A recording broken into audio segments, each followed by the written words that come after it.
Ah! Freaking OBI. Hold up. OBS, I have fixed this window 500,000 times just this morning.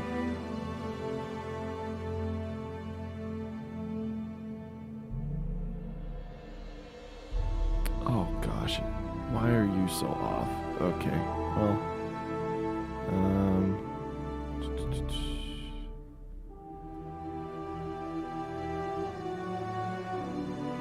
okay, is that working? Can we get this going? Hey Zero, sorry, I forgot to say hi. What's up, dude? Okay, she looking purty. Oh my, I just can't.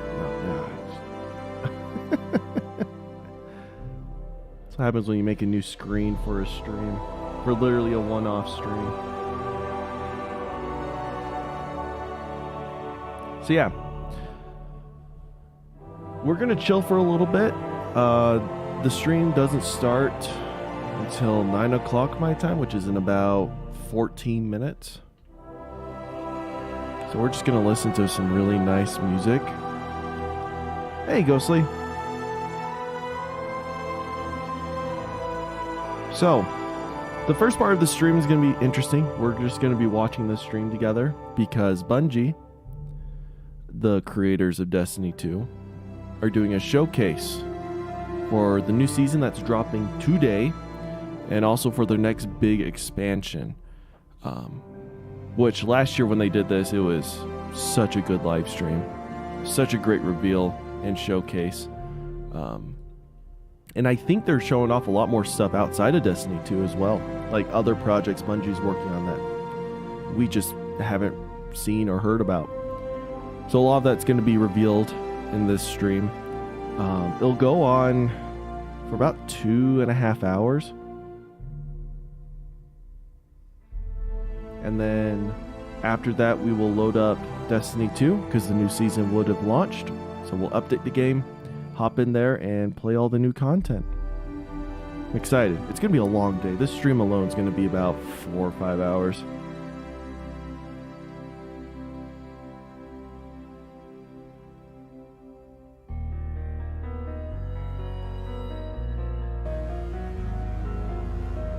But while we wait, there's a few things on my mind that I want to talk about on stream, or at least bring up. I just haven't in the last couple weeks.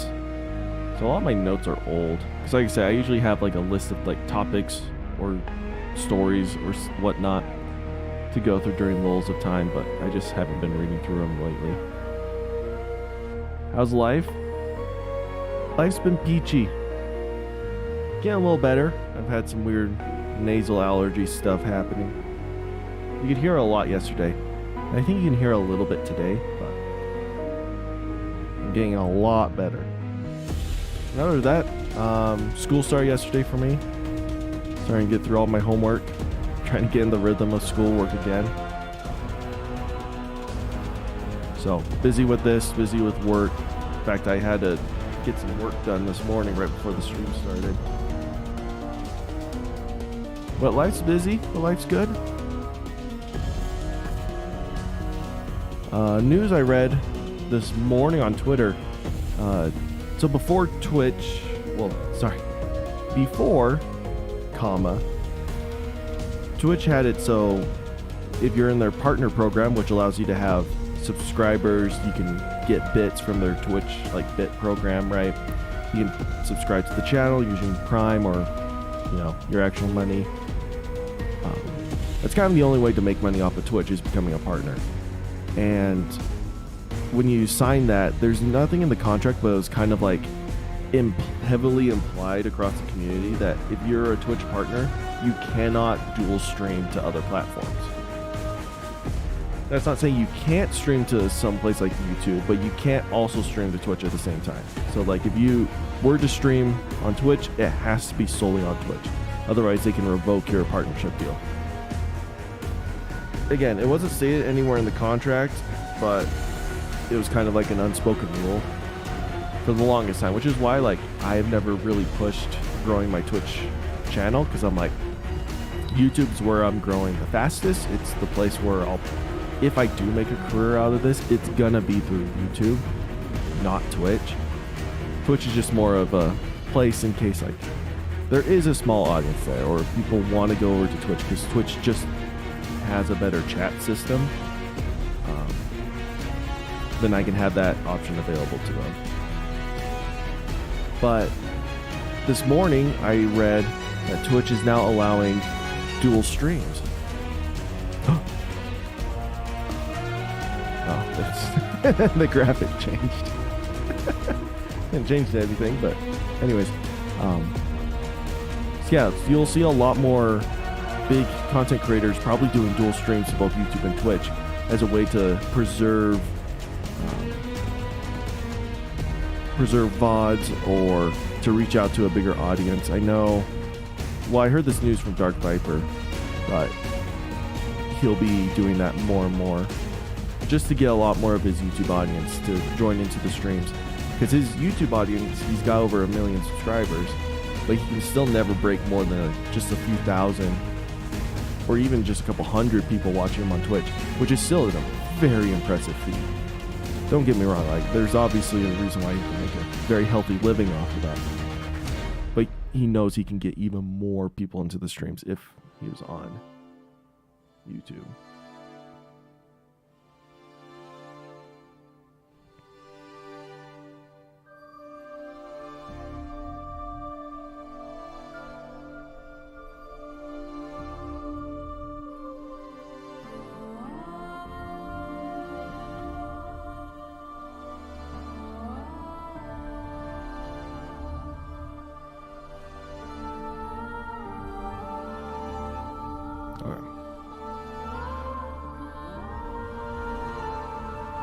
So that is really nice.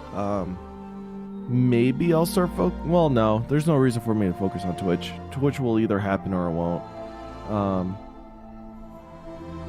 I'll just keep focusing on editing videos and whatnot.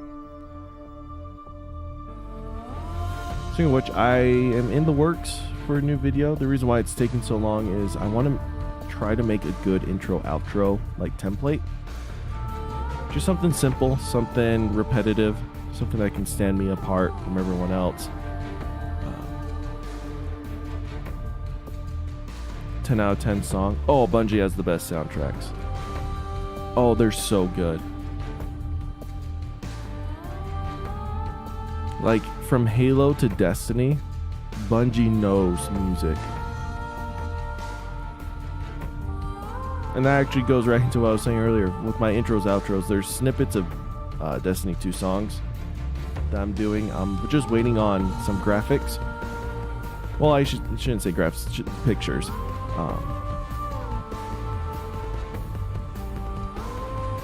A family friend of mine, they have a bunch of pictures, so I'm reached out to them to try to get the raw files so they're a little higher quality. So once I can get those templates made, which should be by the end of the week, I should be able to have a video out in the next 2 weeks. Because the rest of the video is getting there. I should probably start working on that a bit more. But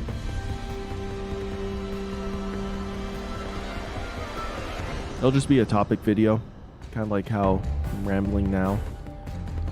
It's very reminiscent of Dark Viper's Ramble series.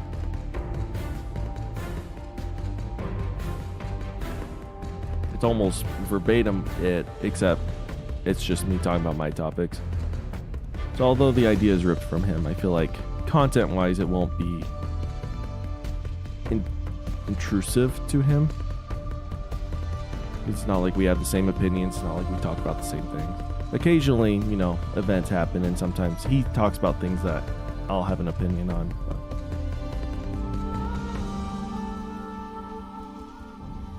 Yeah, I'm excited to start getting those videos out. If I can get a good system rhythmically out, those videos will probably be the most consistent ones because they're pretty easy to edit. But there's a couple other ones I really want to start working on. More comedic videos.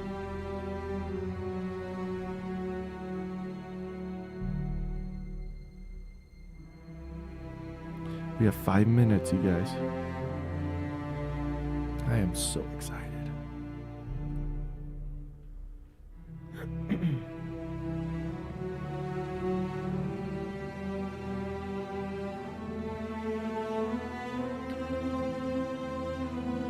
So I don't want to talk about this too in detail because I know a lot of you guys are younger.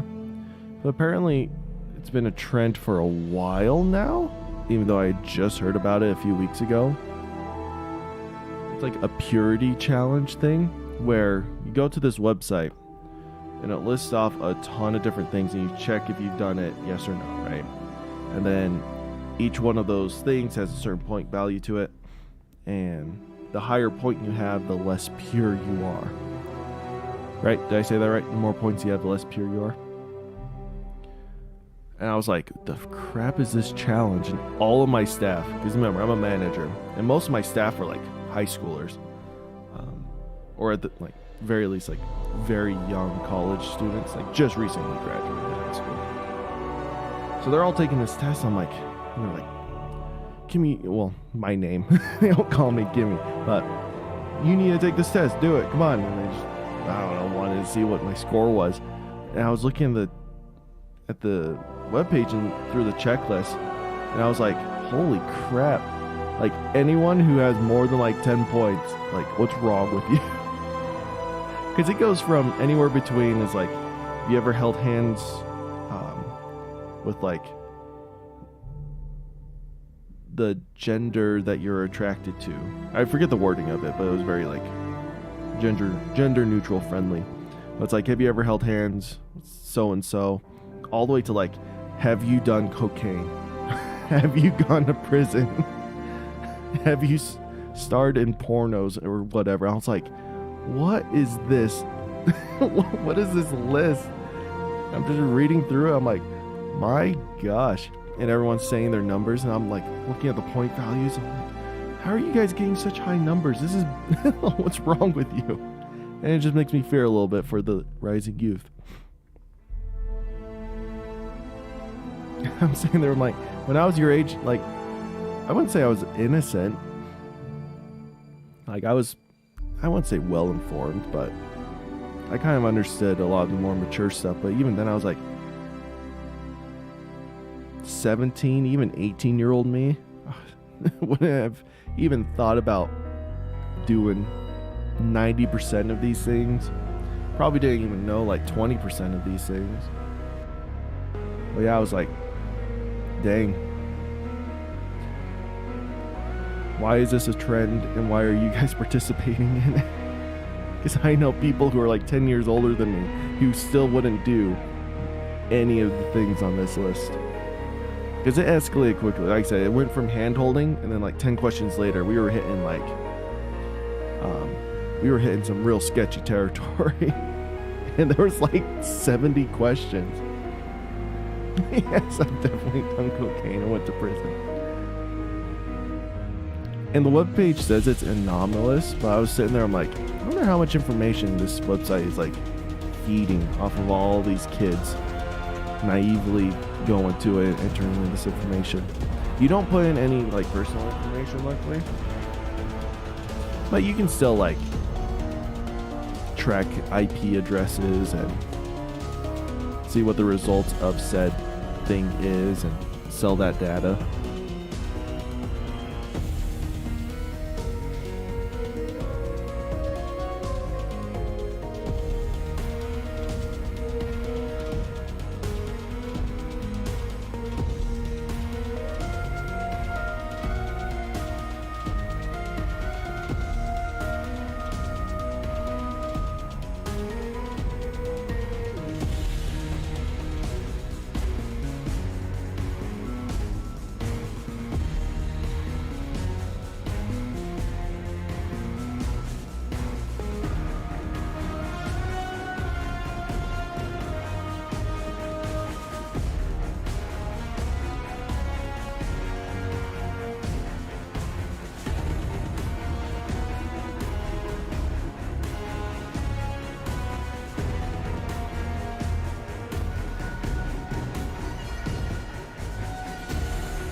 It's starting.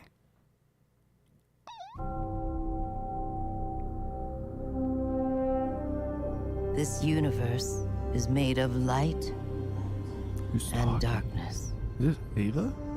These ancient forces flow through all matter and energy in our solar system and beyond. But we haven't always known this. When the Traveler arrived in our solar system, they called it many things. A ship, a planet, a god. Its presence provoked and inspired great change. It terraformed several moons and planets. Our lifespans increased threefold. And we launched colony ships to settle worlds beyond our own. This was our golden age. But like all golden ages, it was doomed to collapse. The Traveler was pursued by an ancient enemy.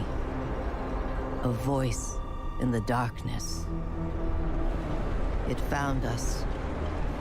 Humanity lost everything. With the last of its strength, the Traveler pushed back its enemy to create something new.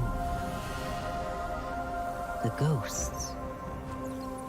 In the dark times that followed the collapse, intro video. The ghosts chose the first Lightbearers.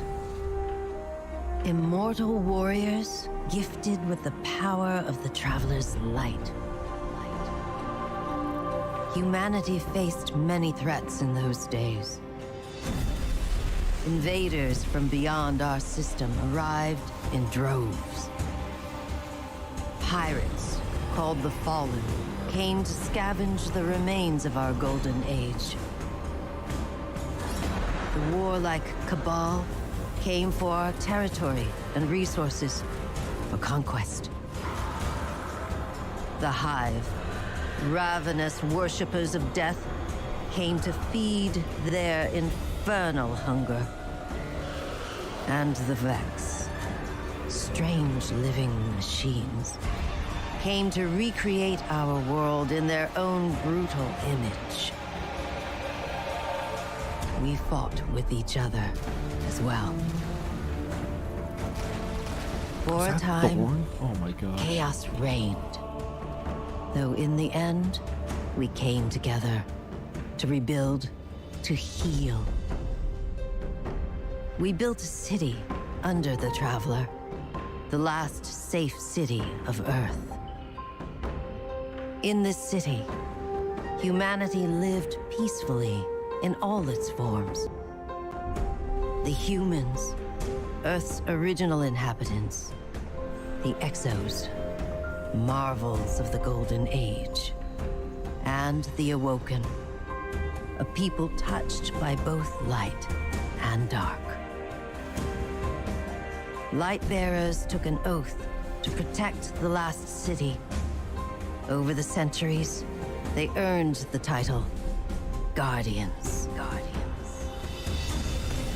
The Titans, paragons of strength They're going and bravery. through all the history of The Destiny. Warlocks, mage scholars trained in the arcane arts. And the Hunters, bold adventurers gifted with cunning. Guardians know that when they stand together, they are stronger. And now, new threats use our own powers against us. The Black Fleet closes in, edging us toward a second collapse. And our greatest adversary, the voice in the darkness, is revealed. A being of unimaginable power. The Witness. But all is not lost. Brand new Guardians rise every day to shape the future of our solar system and beyond. Oh my gosh, what a video. That's awesome. If that's the new intro video for New Lights, that would be fantastic. Sorry, this is the pre-show, so the main event doesn't happen until an hour from now. But we get to appreciate all this art and community spotlight. That's adorable. That's really good.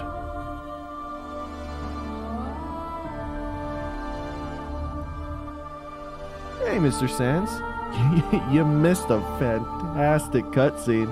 That's what you missed. Now we're just in the pre-show of the stream. So at the moment, they're going through a community spotlight. All the great artists in our community. All of this is fan-made. This is not Bungie art. This is just fan. When I think about being a Guardian, I think about being part of a fire team. For me specifically, I think about being a fire team leader. I think about not only being a fire team leader for my friends, but also for my family. So many of my friends trust me with their guardians. There you go. Very good. Very good. Oh, you just killed your dad. The teamwork that really pays off, especially after a long period of hard work. To come in clutch in the big moments. I've been able to pass along my love of Destiny to so many friends, also to my family. Been able to game with my daughter. To be able to guide little lights is truly a treasure. But to me, the most important part of being a Guardian is being kind to everyone that we meet. Your kindness and joy may spark hope in a darkness zone where light is fading away. That's awesome. Whose favorite type of dawning cookie is lavender ribbon? Do I get a chat in this?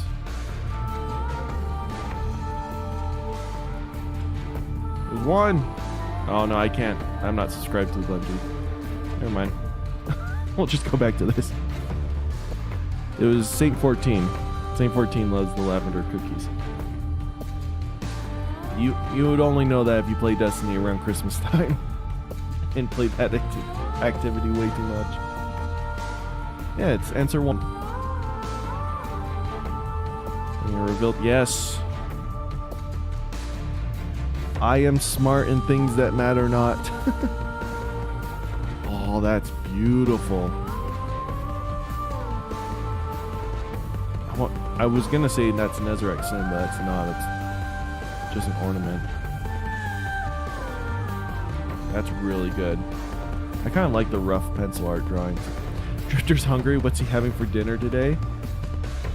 Oh my gosh, what is he? I feel like he could eat any of those.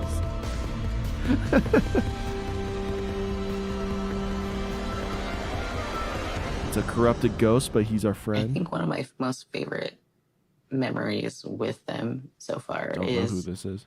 Valid Disciple contest mode. It's my very first time even doing day 1 raid. And I am not subbed to Bungie's Twitch channel. We didn't get it, but because they only stream like once a year. Yeah, I already buy their games and my clan, spend too much money through those avenues. A more confident person, a more confident player, and I wouldn't be the same without them. Day 1 Vow of the Disciple was really fun. I won't be able to do the day 1 raid this coming Friday with my clan.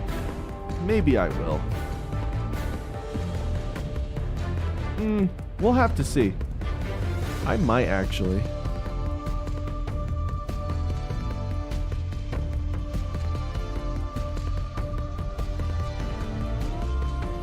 That's cute.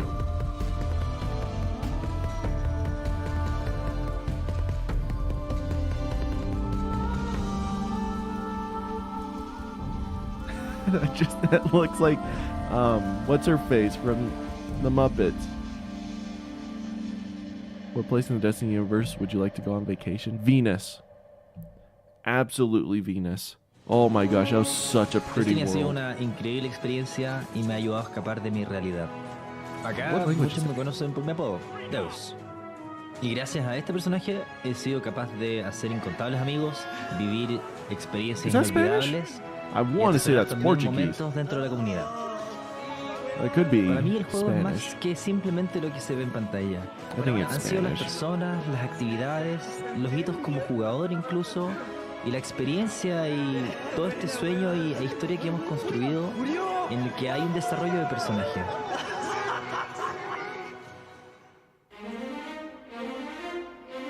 Ooh, I like that.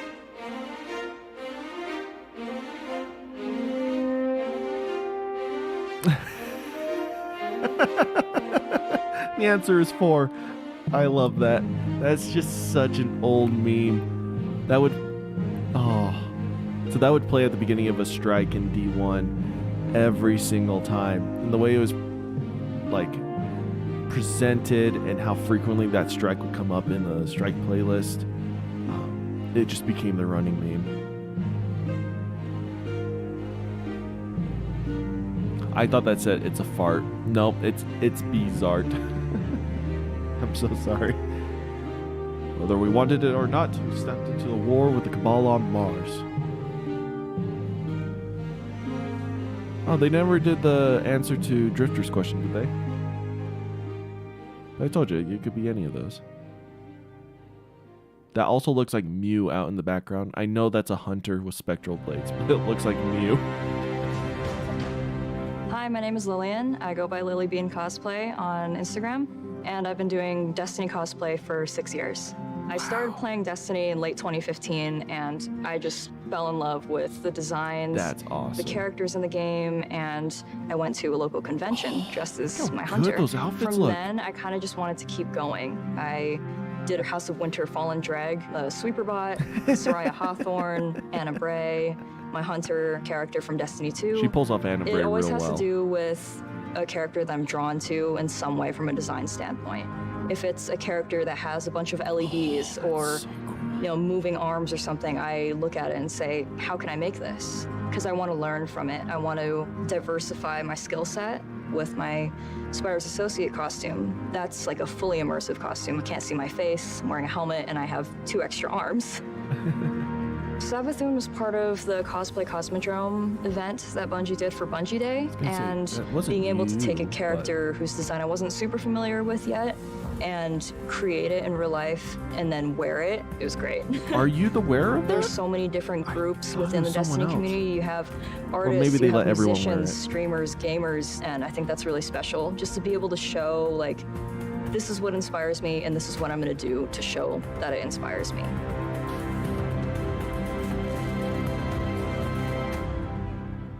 Is that the cosplay team?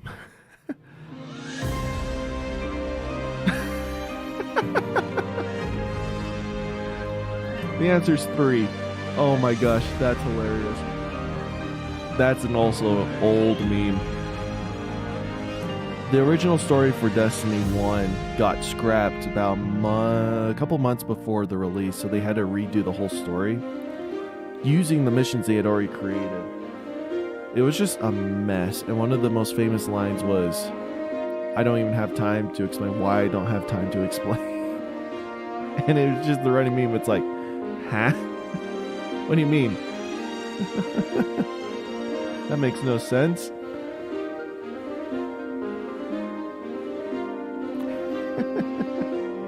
That comes from the Exo Stranger, or Elsie Bray.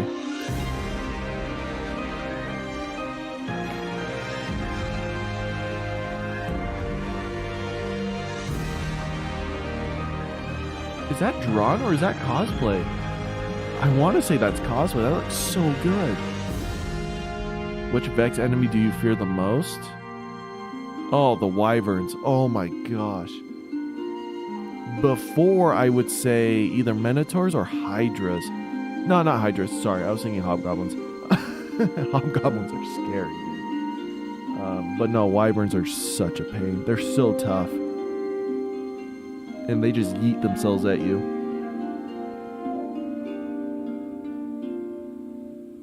I'm Dan, aka the Rat King's crew. I've been playing Bungie games since Marathon 2, and I've been playing Destiny since it launched. I'm so happy to be part of such a No clue who this creative guy and is. passionate community, and I can't wait to see Which I think what is good Destiny if they're is bringing going in to like do next. kind of lesser known community people in for these videos. That's really nice.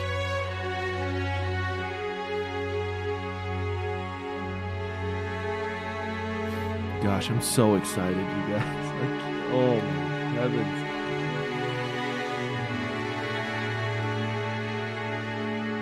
I can't wait for you guys to see my Warlock either. I spent a lot of time last night getting it all. Oh gosh, what is this? Oh, it's A, Hub for Emergency Logistics and Maneuvers. I remember Hub. That's the only word I remember from the acronym. If they had multiple answers with Hub in them, I would have been lost. Oh, that's the friendly harpy.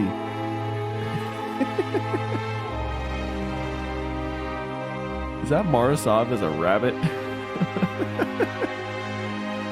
It's adorable. So the answer is 1.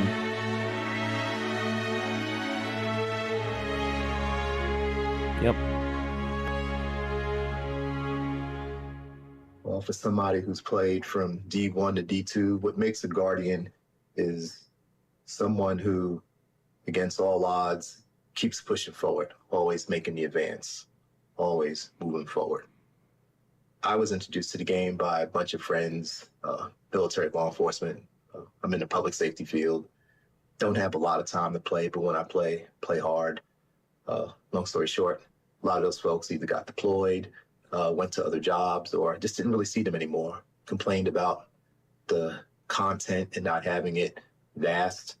I've learned from D1 to D2, the game has definitely grown. And me as a diehard Guardian, I keep pushing forward because I have the confidence and the ability to see what's happening. And now here we are, still playing. It's very true. Oh, it's Glint. See, that's a real trivia question right there.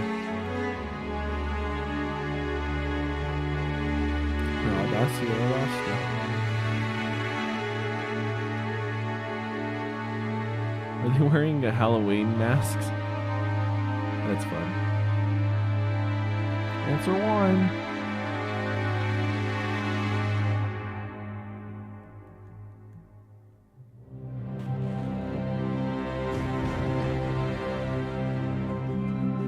Hi, I'm Steve Saylor, aka Blind Gamer Steve. I'm a content creator and accessibility advocate and consultant in the video game industry. My name is T Morris. People call me T, they call me T-Monster. I also go by Twitch Dad. When I started looking into wanting to stream, I had known this dude here for about, I think about 10 years at that point. 10 years. And so I reached out to him. I was like, hey, you know what? I know you play Destiny. Would you be cool at kind of helping me and guiding me through the game? I've never played it before. This is when I gave you a little bit of honesty. I said, are you sure you want me? Because you see me play, so you know how bad my aim is. It'll be the blind leading the blind. And he went, that's what we'll call it. All right, there's the Traveler. There's the Traveler in front of us. Let's go. Walk forward. Walk forward. I want you to enjoy this. As someone who has a disability where it affects my vision, and it is hard for me to be able to play games in general, having someone take the time and guide me through being able to play a game and not try to rush me through things, that meant the world to me. Where's that? All right. Oh, there he is. Yes! Yes! Oh, yes! In any other game, it's usually people don't want to play with a disabled person, whereas with Destiny, I can jump in with T, I can jump in with my friends, and even when we just jump in with random blueberries in the community, we can still be able to help each other out, and that's why I love Destiny.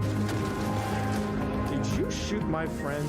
That was a bad choice. It's all about being able to reach out and pick someone up and being like, we can do this together. And that is being a hero. It's being able to lift everyone else up. It's not about you. It's about the fire team. That's what makes a good Guardian, is when it's about reaching the end goal and reaching it together.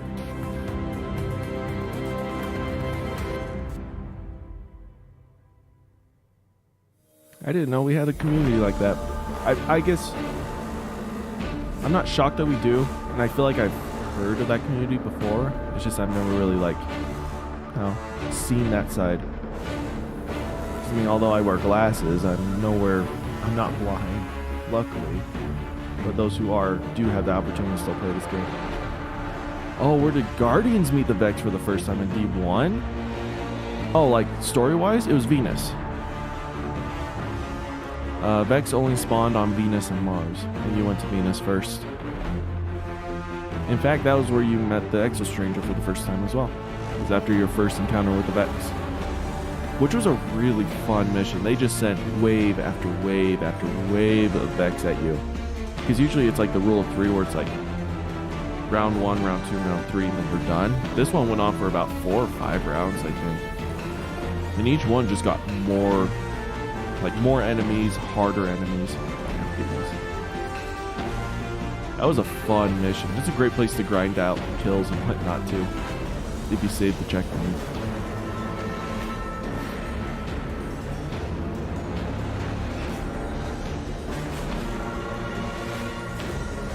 Aww. There have been a few moments in Destiny 2 where I cried. Oh. Oh, shoot.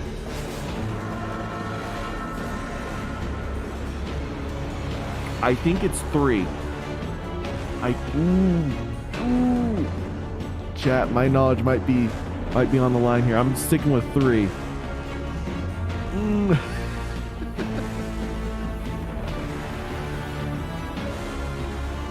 I could be a shameful guardian. Is it 3? It could be 2. Oh, it's 2. No.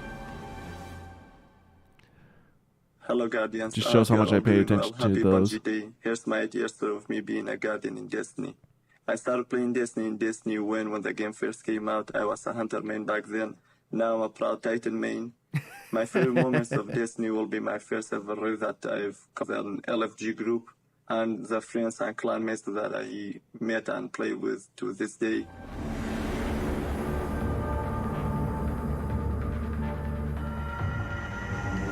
There's only been a very few times in the Destiny campaign that really made me cry.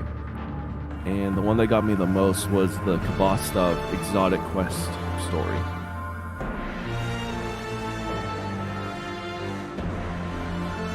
Oh shoot, tell the story how the Awoken were born.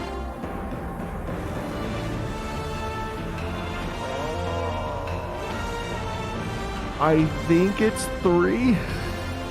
I wasn't around during that time of Destiny, so my specific knowledge is a little weaker. Oh, that's cool. Make it a proper manga.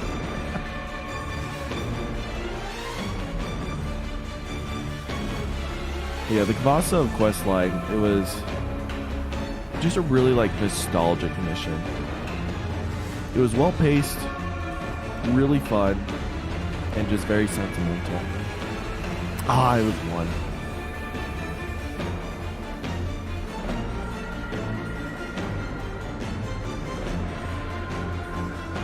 Wow, that's a sculpture. It's really good.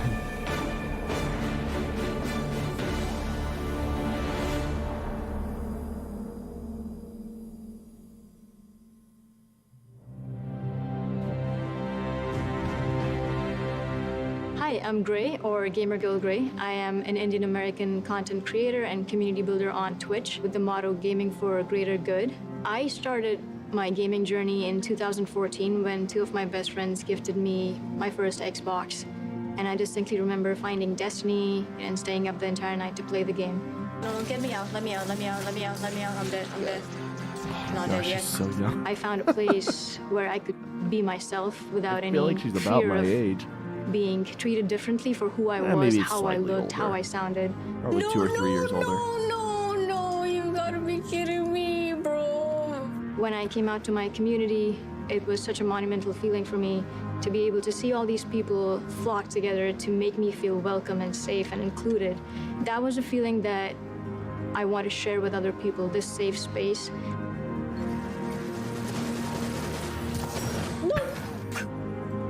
The charities are honestly a very big part of my stream because I see my content as a means to an end to fight for what's good in the world. No, God, please help me. No, Building a happy corner of the internet is just about being able to lift people up in the few hours that they spend with me creating something that people feel comfortable in, they feel like they can be their authentic selves in. This game and this community constantly reminds me that we're not guardians just in name, we truly are bearers of light.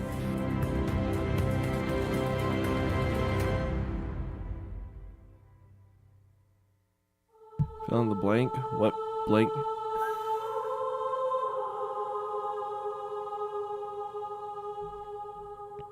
I think puzzles. I think it's puzzles. I'll be right back. I need to turn on my AC.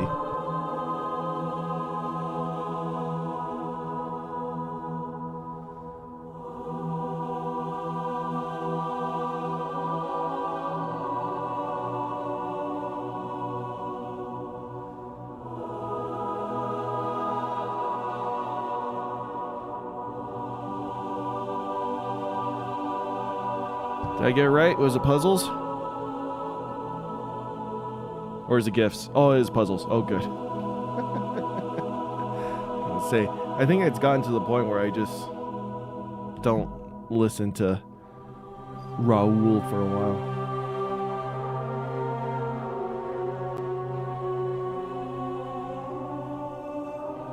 Ugh. My apartment sucks. It's either too cold or too warm. It can't get it at the right temperature. Oh, St. 14's favorite bird? It's a magpie.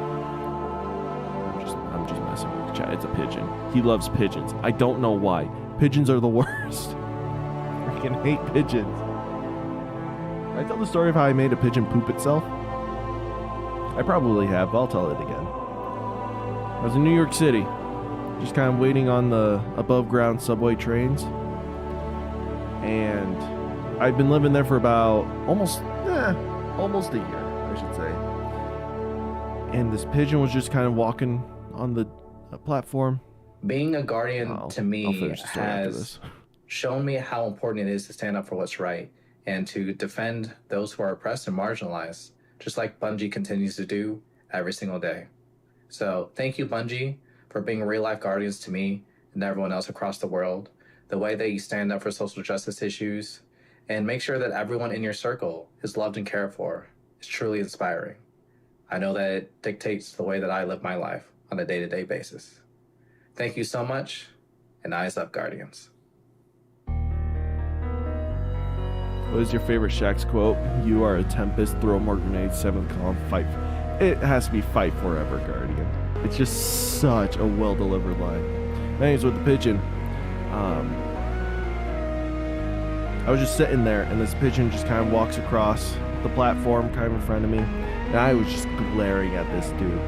And like, I was kind of in a bad mood that day, and I was just staring at this pigeon, and it could feel my hatred and anger, because it looked at me, cocked its head, looked away, looked back at me as I was staring at it, and then it just pooped right there on the deck, and then it ran away. It hauled. It was just mortified. I was like, I felt very proud of myself. My name is Xavier, but you guys probably know me as Solar Flare. I make 3D animated skits based off of content in the Destiny universe. Prepare to return to being a god-killing, time-breaking, paracausal space cowboy. At first, I created content that I thought was creative, stuff you hadn't seen before, things that would be funny situations, but I didn't know how to produce them. One of my friends suggested to me this program called Blender, and so I tried to learn it myself. I taught myself, I made a video. Solar Flare was the main character, and it went from just being the channel name to being the name of sort of who I am at this point. Okay guys, we have to be careful. Someone here is possessed by an owl. Who? That's the thing, we don't... Usually, around 2 a.m. when I'm trying to go to sleep, my brain says, hey, it would be really cool if we went to sleep. But instead, what if we thought about a new video to create? Hey, Bobby! Hey, Steven! The future for Solar, I'm really excited. I'm working on a script and I actually like these. Plot a series of videos. I'm really excited to create an actual cohesive storyline. So, turns out, Aldrin's sister was actually an evil possessed meatball that was controlled by a magical space dragon that was actually controlled by a hive queen. The Destiny community feels like a group What of a great friends way to put the that you may not Forsaken live in line. the same area, but every time you go back, it's like you never left. When you get to know the people that you're spending your time with, not only does it make every moment with them more valuable, but also you might find yourself going to one of their weddings 5 years from now just because you decided to send them a friend request after they danced with you in a Crucible match. Are you really going to tell me that looks more like the letter V than a slice of pizza? It ain't pepperoni!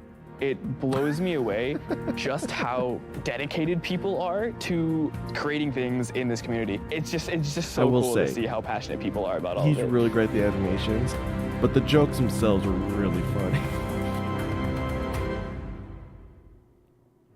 When he isn't overseeing the Crucible, Lord Shaxx helps coach what other competitive activity. Ooh. I think dodgeball. Shaxx does not like Gambit. I want to say dodgeball. There's no way he does marksmanship.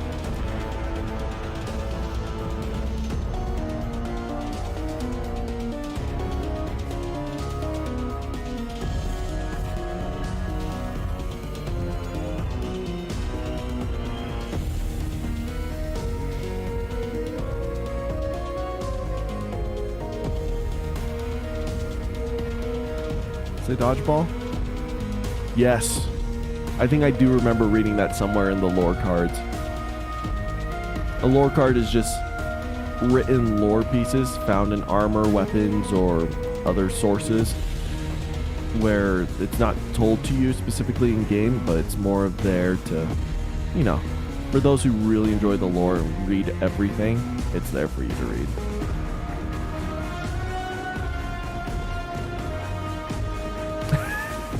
Bungie, you already revealed the answer.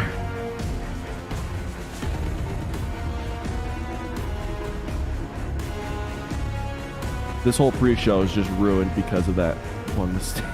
I'm just kidding. No. Honestly, in an hour-long presentation like that, there's gonna always be oversights. And plus, look at these smooth transitions. Oh. I know this is simple editing, but man, I wish I could make stuff like this. Just editing wise. Art wise, there's no way. This is all so talented and I have no talent in this. But the editing is so smooth. What was Crow's ghost nickname? It was pulled pork. Oh my gosh, yes. It's 2. Everyone called him pulled pork because he was a pink ghost. That was just his name. While he was kind of a guardianless ghost floating around for, centuries. Oh. Dynasty was such a fantastic video. If you have not seen Dynasty, go watch that. Like, it has such great animation, good story. And although a lot of it is out of date due to Witch Queen, the whole premise of it is like, if you wanted to know what we thought Savathun was like in her story before Witch Queen, Dynasty is a great place to go for that.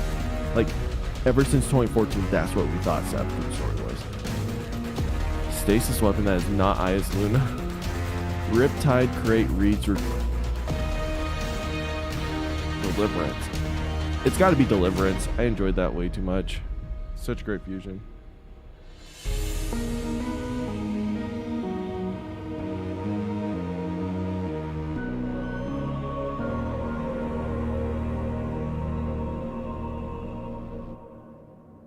Here's a guy, Savage Universe, who's been in the Destiny community for like 8 years running, probably considered now considered a veteran.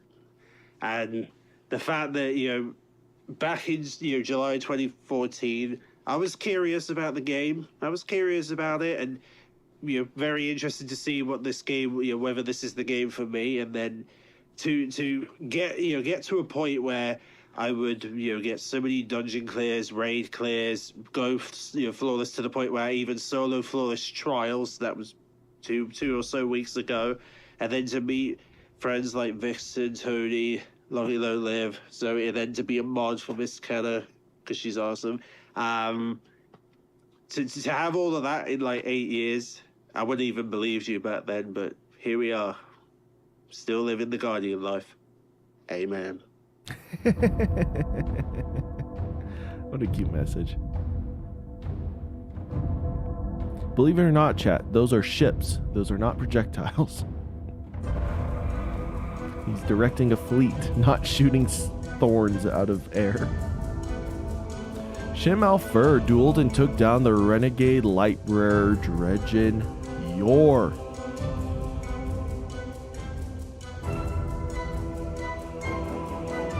Because Dredgen Yor killed Shin Malphur's mentor, whose ghost actually transferred from Lightbearer to Lightbearer. It's one of the only recorded instances where a ghost transferred guardians. So this ghost had 2 guardians. And it's like, in fact, Shin Malphur is still around. That is a fantastic story. The story of Dredgen Yor. There are some great videos out there, especially from Bife, regarding all of that. So if you want a good Destiny 2 story with kind of Western style feels, betrayal, standoffs. Blank tried to take Oryx's place after his demise. Ah, Malak, the pride of Oryx. That's a D1 reference. I think they might have mentioned it in D2, because I think he got resurrected as a Lightbearer in Witch Queen. The Lightblade strike is Malak.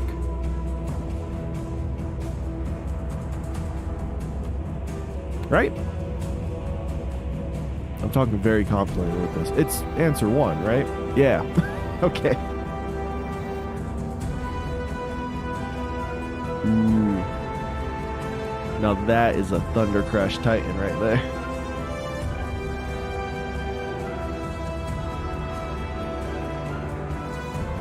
Gosh, that looks like cosplay. I know it's not, but it does. I have not named my Guardian's Ghost. I have been with that sucker for 8 years. Hey, soy Colossus. Desde mis inicios como guardián hace ya 7 años, jamás creí que llegaría tan lejos. He puesto fin a incontables amenazas y he conseguido las armas más exóticas. También he explorado el sistema solar durante años en busca de las respuestas más enigmáticas. Y aunque las encontrara, seguía faltándome algo. Hasta que lo encontré. ¿Sabéis qué forja verdaderamente a un guardián? Los compañeros que están a tu lado en cada aventura. Ya sea tu escuadra o tu clan, ser guardián va más allá de uno mismo. Yo junto a mi clan he hecho de todo, desde partidas privadas que acaban en carcajadas, hasta culminar una incursión en su modo 24 horas. Si no fuera por ellos, yo no estaría aquí. Es por eso que mi mejor momento en Destiny fue encontrar a mi clan, ya que a partir de ahí, mi destino tuvo sentido.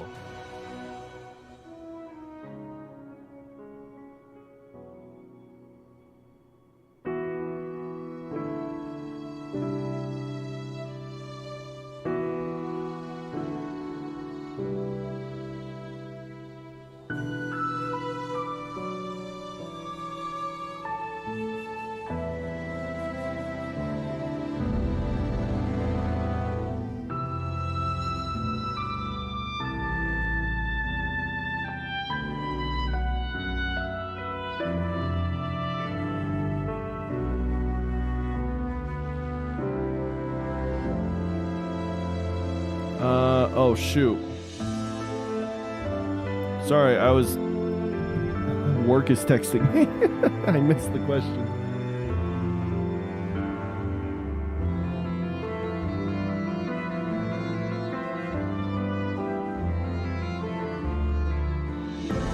Oh my gosh. D2 Meow Hunter. That is so appropriate for that picture. Alright, what was it? Manji used this weapon to fight an army. Oh, the Lament.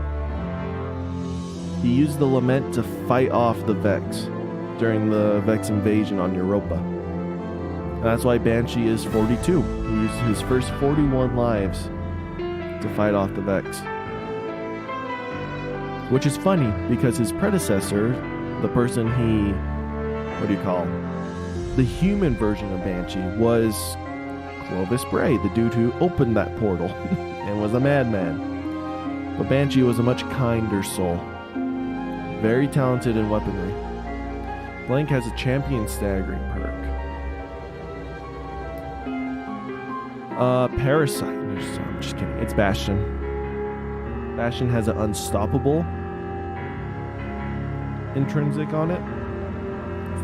Forerunner doesn't have anything. Parasite doesn't have anything.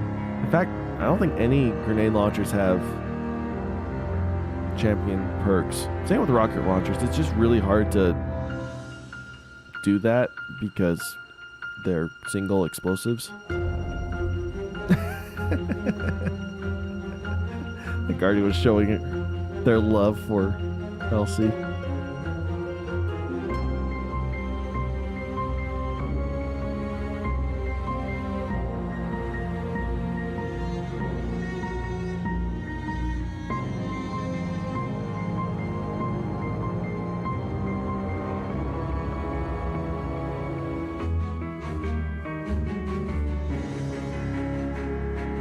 A lot of kitty pictures.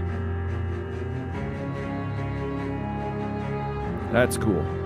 That's some good light manipulation there in the drawing. How tall is Empress Keitel without her hat?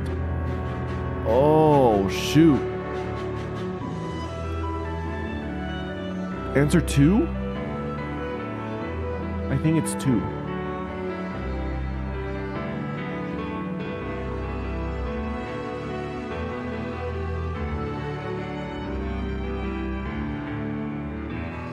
Which sniper is that?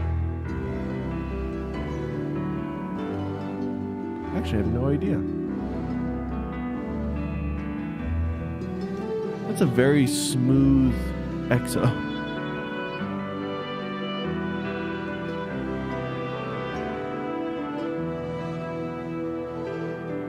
It is 2. Okay. That was just a educated guess based on the answers, but I don't think I've ever read how tall Keitel was. I know it's somewhere. I want to say one of my biggest memories about playing Destiny happens to be the raids and a lot of the friends that I've made along the way. VOG is my favorite raid, and when it came out, I was ecstatic. Again, happy Bungie Day to everybody, and hope everyone's having a great one, and I'll see you in the stars.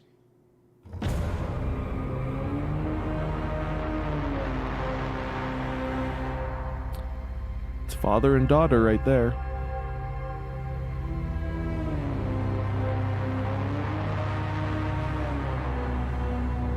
Warlocks and grenades go well together. What exotic would you add to the mix? Ooh. Starfire Protocol has been so good. Controverse holds, I've never really used much. Automancy, I think I've used twice for GMs. Sunbracers were my favorite in D1, but in D2, it's both stronger, but also more situation-based. Hey everybody, I'm Tej, and I'm a Guardian. What makes me feel most like a Guardian is being able to be me. We all choose to represent ourselves in different ways, and when you learn about someone's Guardian and the legend that they've written for themselves, it teaches you something beautiful about them. I just realized, I strive to create they a did ask space for these online through posts. content creation I didn't make one, people can just but come as they are, and we can all just celebrate seeing the this TikTok there, I was beautiful like, world that Bungie's created he didn't for make us. this for this. There's something really amazing about being able to So connect Bungie with took all the people good ones and through a put shared them into interest, this. without the fear or With anxiety permission, that of comes course. with thinking that you have to be something you're not, or thinking that you have to conform to a certain ideal or worldview in order to be respected or loved. So I hope that on this Bungie Day, we all can remember what it means to be a Guardian. For those of you who don't know, We all Bungie can Day was remember back to on rally July around each other, 7th. to show the love, Because I believe spread that was the good vibes, and push back the darkness. I'll see you out there.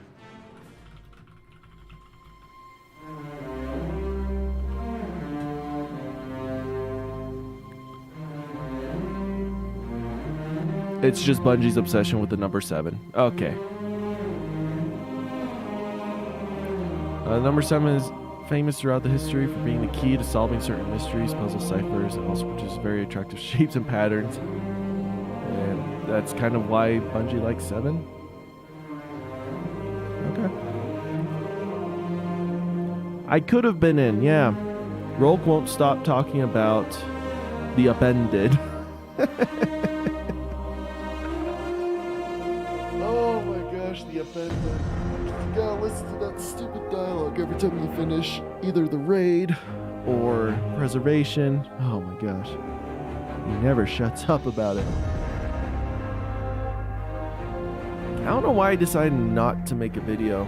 I think I was just kind of busy at the time, and I just had a lot of other stuff going on, so it kind of just slipped my mind. But yeah, you probably could have heard me in there, given I don't have that big of a presence in the Destiny community, like at all. Especially since most of you guys, my viewer base, don't really like Destiny 2 stuff.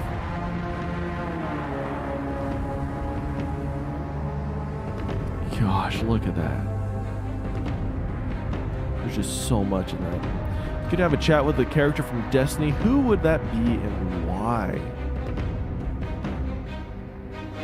That is a great question. Who would I want to have a chat with? Honestly, I think it might be the Exo Stranger. I would love to talk to Elsie. I think I'd ask her more about, not particularly other timelines, but just like, how many have you had to go through? How many, or like, how does your time dimensional thing work? Where did you get that ability? How do you activate it? And then most importantly, who were you talking to when you first met us on Venus?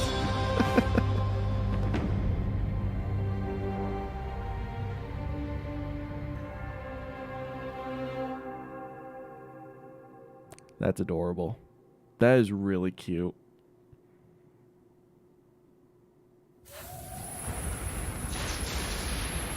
In a world where you rescue heroes from other timelines and brawl worm gods with your bare hands, what is it's this? a battle of light versus dark, monsters versus metal, everyone versus Telesto, in a lore-rich universe with an abundance of adventure and exploration. But that's not just why we play, is it? Believe me, Nightmare hunts give me quite the adrenaline rush, it's Solar but Flare's my video. Twitter mention suggests you expect more. So, did you keep playing for the life-changing god rolls? Or the mile-high sparrow flying?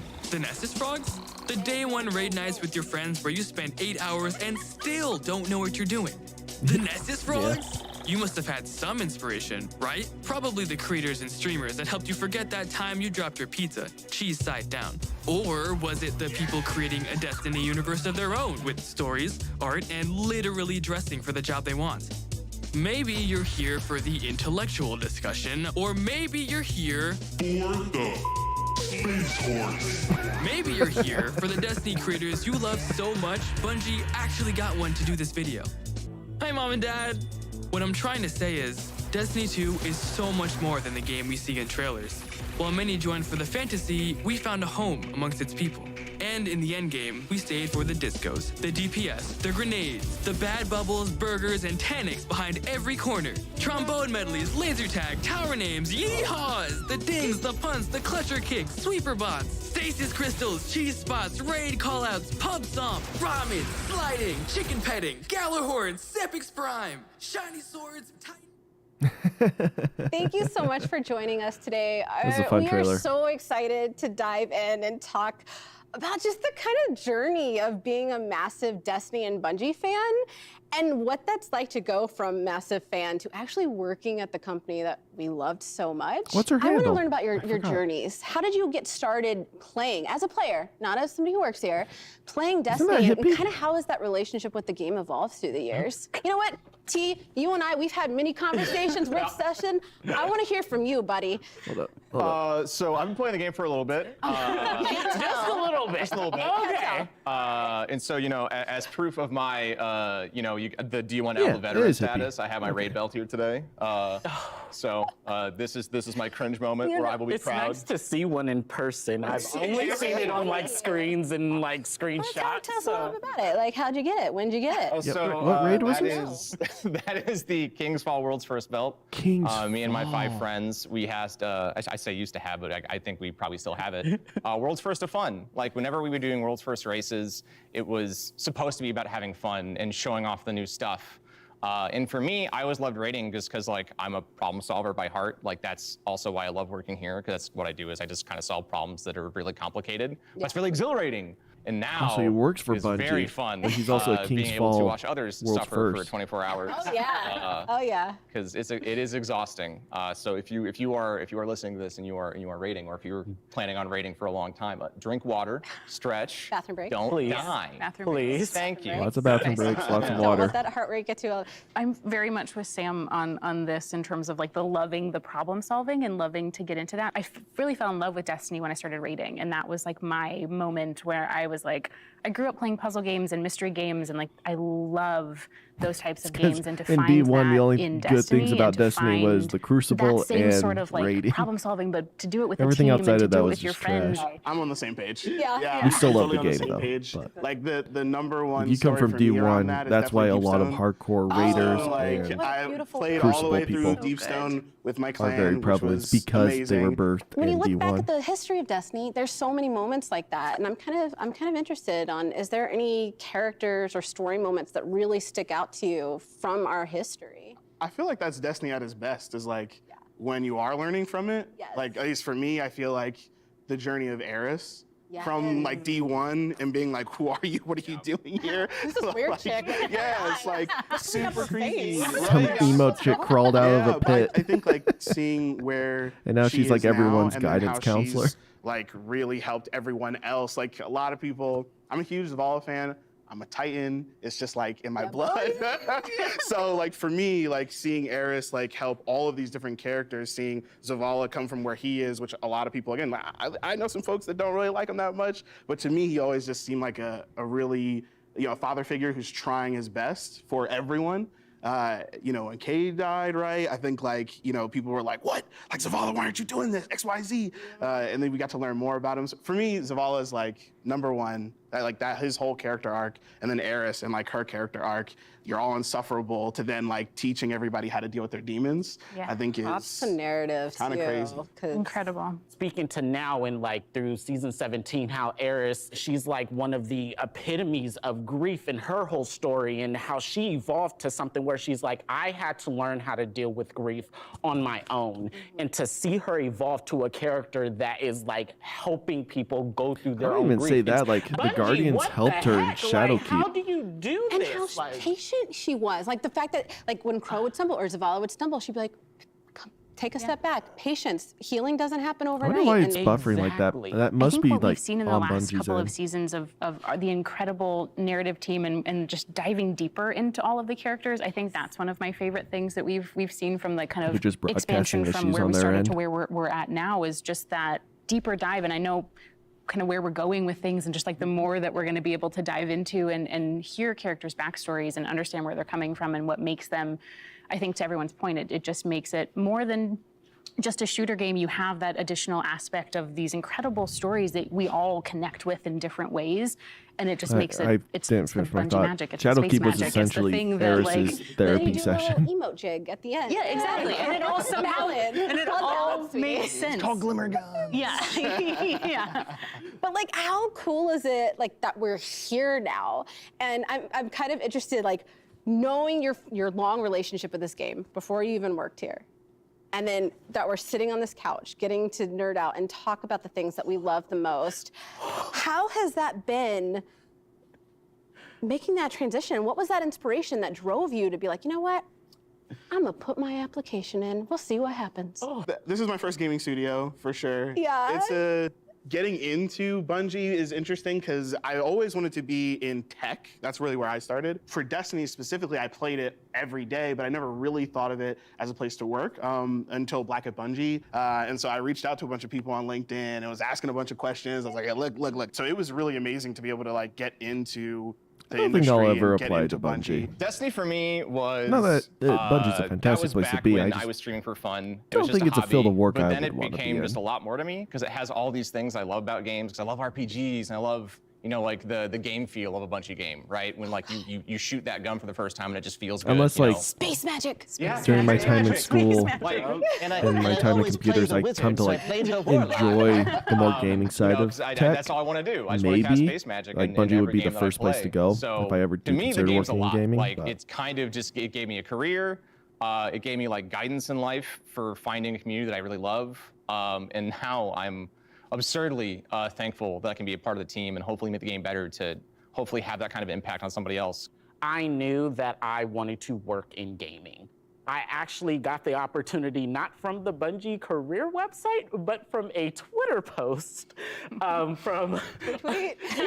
a Twitter post. And I immediately sent a message and connected, and I was like, I want to talk about these marketing opportunities.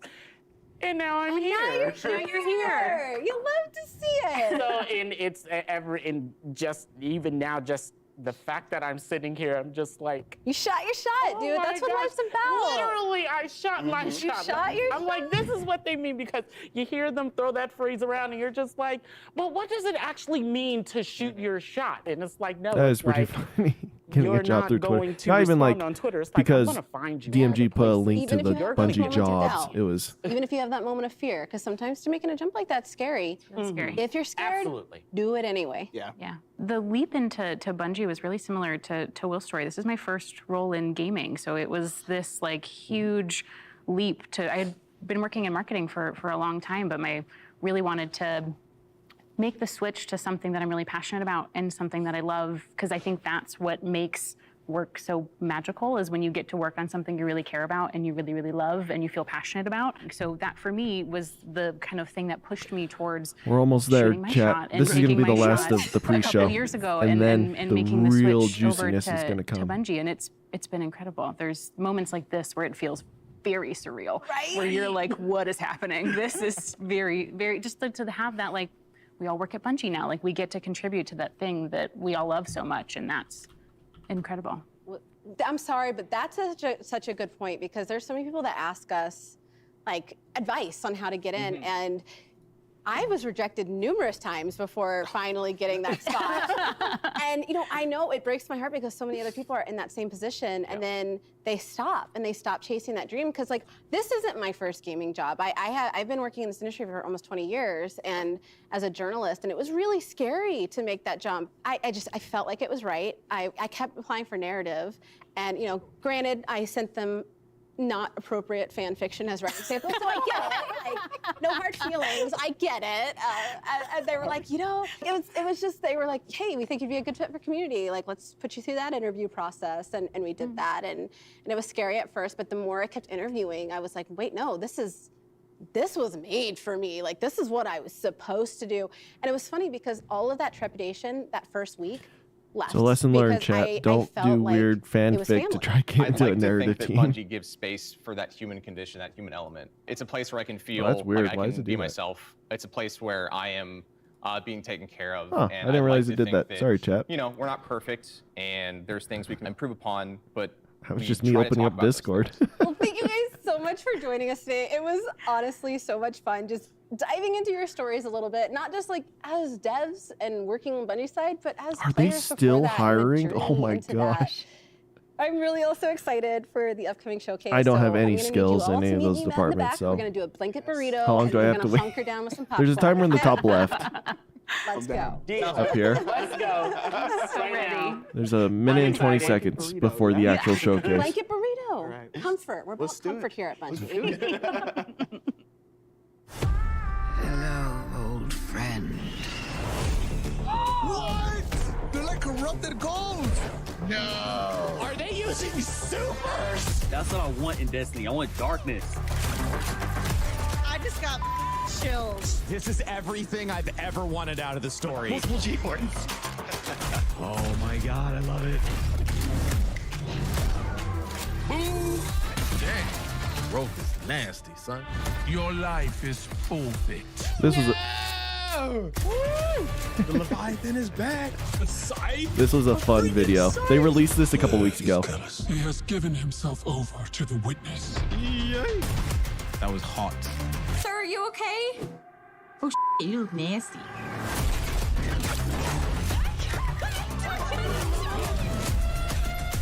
What the frig? Is that the witness? Man, that's crazy. So yeah, their reveal trailer. There it is.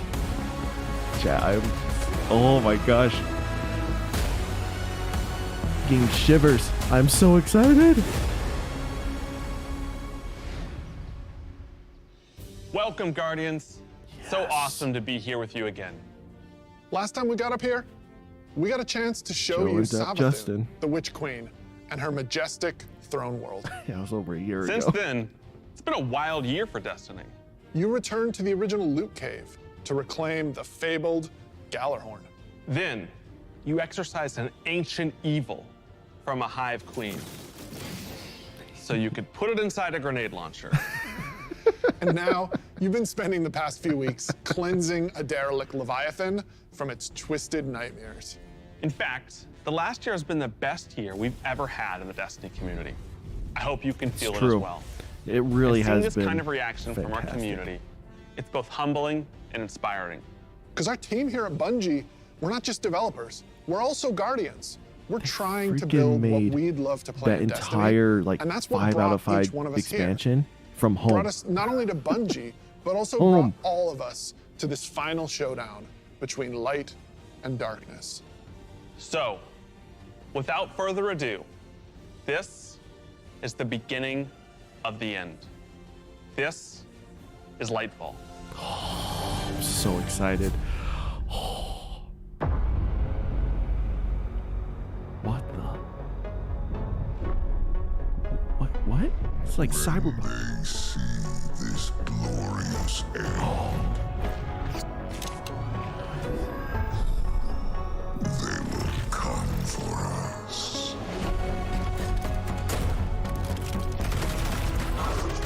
To savor the fruitless struggle to its last drop. It's who they are.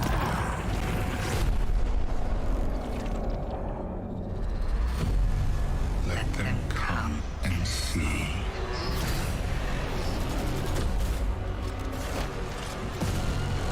Our shame revealed. Those Cabal look like little wolves. Gosh. What is this? Is this supposed to be the last city we're fighting in?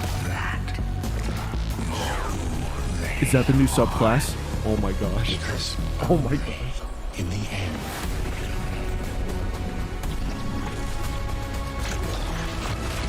Oh my god.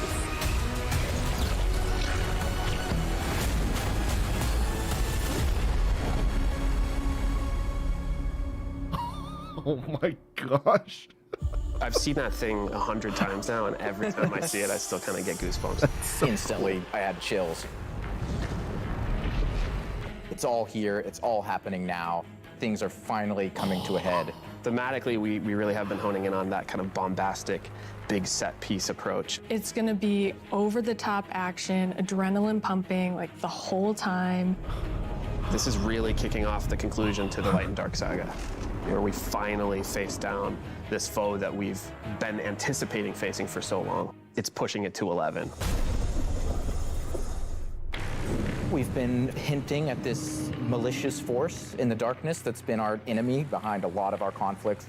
We revealed that enemy, we put a name on it and put a face on it, and that enemy You is the definitely Witness. put a face on him. Look at And him. the Witness is coming with its newly empowered disciple, Callus. So that's Callus is really crash landing with a new and more powerful army than ever before. Look at that. They've got new powers, they've got new armor, they've got Tormentors to join their ranks that are going to be bigger and badder enemies than we've ever faced. gosh. Callus is taking that army that he's bringing with him to be the harbinger of the Witness's doom. This some nice armor, though. This is such a pivotal moment for Definitely Destiny. ninja theme. Everyone is coming to have a last stand with Callus and the Witness to really avoid the next collapse, something that we've been trying to avoid ever since Destiny 1. Warlock armor looks a lot like a Titan armor. It's very We bulky. see in the trailer that we're headed to Neptune, and on Neptune there's been this hidden city called Neomuna where an alternate version of humanity has been blooming since the collapse. This is the Neomuna hidden... is the capital city of Neptune. It's a giant metropolis that we were completely unaware existed until now. It's the hidden What's city. interesting and exciting to me about this place is that it's pristine, it's new. It's not like a lot of the places that we've explored previously in Destiny. Exploring that space is very, very cool. We knew there was a hidden colony out there away from the last in city. Neomuna and in Neptune. And Oh also my I saw gosh, some new this is characters it. there. I'm really excited to get to know Cloud Striders and their story. Cloud Striders can be compared to Guardians. They're both protectors of a civilization that's potentially under threat. But Guardians were chosen. It's their duty to protect humanity. Cloud Striders have chosen to protect their people. There's like an awesome opportunity for the Guardians to learn from the Cloud Striders and their way of living and their philosophy of life. So we've got the newness of that city, the newness of the Cloud I was gonna Striders say, it looks, that we've it has a never very been much aware like of. cyberpunk And then, of feel. course, you get a glimpse of this green energy. The new I wonder subclass. what that is. Strand is the new darkness power that we discover here. We thought it'd Something be that's corruption. unique about Strand, But unlike any of these other powers we've ever had before. When you play through Lightfall, you are discovering this power for the first time. No one in the universe ever in the history of Destiny has used Strand before. This is the Guardian discovering Because darkness Stasis was on used their by own Europa. and learning how to shape it and manipulate it and use it against Callus and his forces, and have fun in the new urban environment of Neomuna. You are really going to have to prepare yourself for a wild ride. We just got a glimpse of our new destination, Neomuna, our new foe, Callus and the Shadow Legion, paired with the Witness, and a very brief glimpse at Strand, but that's just barely scratching the surface of what this release has to offer. Right, like what we've just seen in that trailer is just the tip of the iceberg, and we've got a whole lot more we're excited to show you coming up. Last year, Oh we wanted to return to our studio's roots in creating some of the best shooter campaigns in the industry. That's been our legacy since Halo, and we tried to push that front and center in The Witch Queen. And it's about more than just guns, but creating an adventure in a handcrafted world full of surprises. Then, we added the legendary campaign option, because great combat needs to challenge you, to test your thumb skill, your tactics, and your build crafting. And we heard loud and clear that you want more of that. In fact, 2 out of every 3 players that completed the Witch Queen campaign did it on Legendary. Yeah. You tested yourself against the Witch That Queen was- in her Lucent Hive and rose to that challenge. And then you let us know it was one of the best shooter experiences that we've ever made. So with Lightfall, we want to push that even further. We want to give you the best Bungie action experience that we can create with the brand new Lightfall campaign.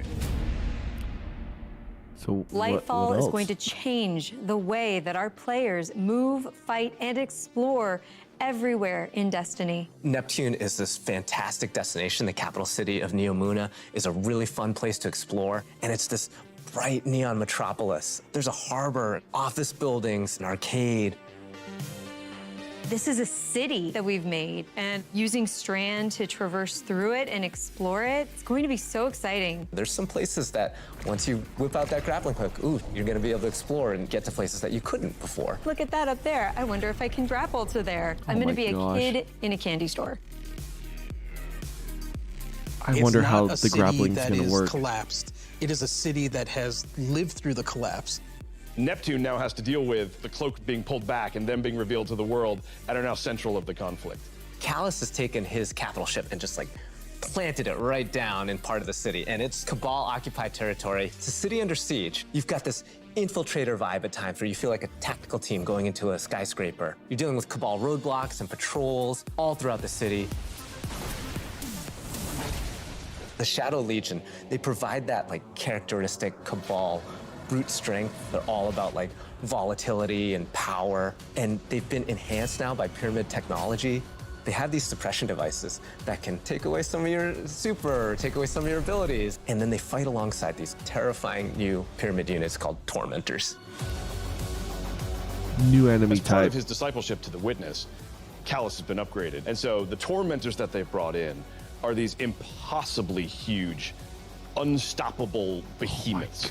They wield scythes. They can attack from a distance. They can bring you in close. They can drain your very life force from you. They are basically embodiments of terror. It's like a boss character within the battlefield. Your Yeah, stomach he has- drops. You're like, okay, I'm he has, playing like, the through, we're having rogue fun, armor popping pieces. heads, doing this thing, and then boom, there it is. We've got all the new stuff going into the game. Strand, Tormentors, Shadow Legion, a cool new environment. These are all a great setting for a new legendary campaign, and we're still making sure that we go through and we tweak and tune and we balance the encounters to have that right challenging level of difficulty for players. The legendary campaign was a huge hit coming out of the Witch Queen. It was the first time we had done that sort of elected difficulty where you could really test your skill and test your power. And so we're going to bring that back for Lightfall. Of course, you're still going to have that higher reward tier, and we still want to make sure that you get that inside track towards being raid ready. Everyone back at the studio is so hard at work on Lightfall, putting in the details That and making Strand this whole rocket release launcher. come alive and continue to surprise and delight players. I am so excited to get this out. Lightfall is unlike anything players have seen before in Destiny, and it's another step that sends you hurtling to the conclusion of the Light and Dark saga.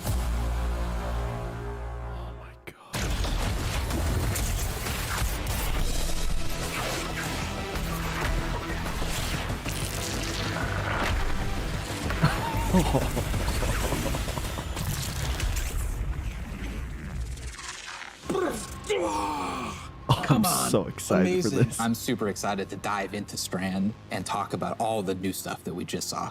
Strand, like Stasis, is a power from the darkness. Unlike our light abilities, which are all about creation, darkness is more about consciousness. Strand is psychic energy that forms this extra dimension or this sort of matrix that connects everything together, connects all living beings and all minds. And you, the Guardian, are sort of gaining the knowledge and gaining the power to I like how it's a peer warlock. into this alternate psychic universe and begin to pull at these threads and tug at these wires that are connecting all of these living beings. When Guardians learn how to use Strand, it's almost like this third eye opens up. It's about peeling back the curtain of reality, taking those connections and then weaving them into new objects. Yeah, and it's pretty cool to see them come together. Like, it's always been there, and now that we can tap into it, we can use it for our benefit, whether it's through movement or through damage. Strand has a grappling hook.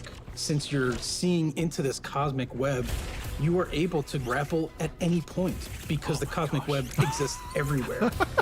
Even if there's not an object there, it will hook on to that web and pull you forward. It's just taking that idea to the next level, putting that, Wow, that that's gonna Destiny break so spin on many it. things. The grappling hook initially started as part of the hunter's kit, right? They're all about fluid movement, rapidly traversing space, and being very agile.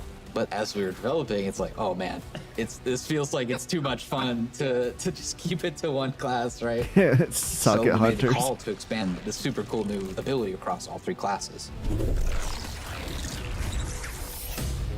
On the design side, we wanted to come up with how each of the classes interpreted this additional psychic dimension, like in their own way, right? So the Warlock, they're the telekinetic master of Strand. So they're going to be able to telepathically reach into the Strand dimension, pull matter out, and weave it into this big barrage of these Strand missiles. Wherever they land, these missiles are actually going to Like a unravel, mixture sort of of reweave themselves Blade Barrage into a and new Nova form. Bomb. Oh With my the Titan, gosh. you're able to weave these claws and do an area of damage around you, spinning and slashing. It's like Behemoth with The super I think I'm most excited for is the the Hunter Maul Rope Dart burning super. one. The Hunter does a flip and weaves these strands into this rope dart and is swinging it as they're kind of moving around. This one just looks like a First time really I cool, saw like, that, Woolworth even in blade. its kind of like rough state, it just blew my mind. We've learned a lot from creating our other subclasses, and we've taken those learnings about combat, about movement, about build crafting. true, you We have put made that all into so much Strand, and I'm 3.0. so excited to see where players take it once it's out there in the wild. Oh my gosh. I'm more excited for this than I was for Stasis. Like, look at that. Sounds like it's gonna be buggy. Of course it's Destiny gonna is be a buggy. game that gets even better Just a little when you bit play though. with your It's not friends. too buggy. We want to create communities that are welcoming, inclusive, and that let you bring your old friends and make new ones. And since last year, over 5 million new Guardians have joined our ranks. We believe that there are still millions more of your friends that would love to play Destiny with you.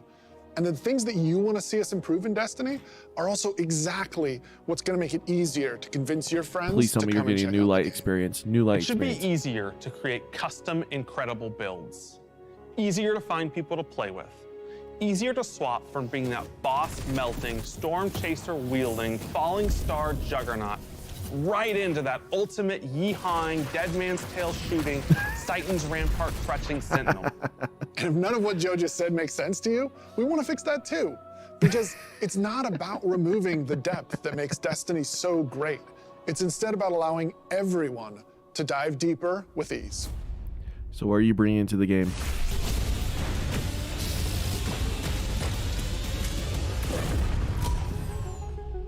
The changes we're making to make Destiny easier to come into, changes to how you build your characters, changes to how you see what there is to do and what there is to accomplish.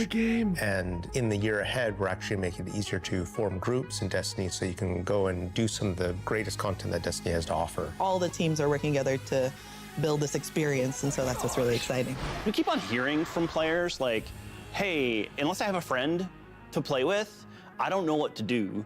And so what we're trying to give them is like, hey, here's a path to follow. Guardian ranks are basically like a knowledge ladder. We actually progress you through 11 ranks. And it's really like heavily focusing on like exposing players to all the systems of Destiny. At some point, the story about you as a Guardian involves other Guardians and what they think about you. That is just a whole new dimension of your journey through Destiny that we've never really explored before. When you show up in the tower and you see that person who's at one of the highest ranks, you're gonna know that you're looking at a player who's actually really demonstrated mastery of many of the different activities in Destiny, not just from our perspective, but from the perspective of other players. Some of the higher Guardian ranks will actually be asking for you to step up, to actually rise to the occasion and prove to other Guardians that you are a strong player and a strong leader. A lot of people have groups that they already play with, but this will really provide people the opportunity to be recognized for helping other people learn the game, but also provide more people to play with on a regular basis. In the year of Lightfall, we're going to actually be investing in building a looking for group system in Destiny itself. You'll be able to so look cool. for other players. You'll be able to find So it's not groups coming that are in looking like for with the players. release of I'm Lightfall. so but excited about being able to form come groups in sometime the afterwards. next coming year because it can be really hard to get through some of the hard content solo, and making it so much easier to find people to play with is just going We to don't make have to getting go into to Destiny third-party and doing the awesome websites. content so much easier. Yeah, and they'll be able to say, this is a player who I can trust to lead me through the new raid. I want to join their group. Or they can say, these are players who are new to the activity. I want to take them for that first raid because that'll be a great experience for them and a valuable experience for me as a leader. It's really going to help players come together and understand each other better when they've never met before. It's going to make the game so much more social, and I think that it's going to really make Destiny players feel like they're on one team. So Commendations is a feature that you'll experience towards the end of an activity. So you end the activity now and you get to see the screen that has all the people you played with. You can click on one of the Guardians and choose what experience you had with them. So like, were they a good team player? Were they fun to play with? You can judge There's others. no better way to that's actually funny. show how good a person is as Oh, a there's so much teammate trolling that's going to happen or as here. a leader than to have other players say, this person's a great teammate, this person's a great leader. It's really a system that's designed to let players show appreciation for each There's other. gonna be so much Also trolling using with the this commendation system. system, people are going to be able to say like, hey, this person It's a as good a good system. leader and, No, I understand why they're looking at doing the it, Guardian but rank man, system, they have a lot of experience. I'm just It's trying to gonna think be, how to screw my that's clanmates the over with person I this want system. to help me get through this hard content that I've been struggling with.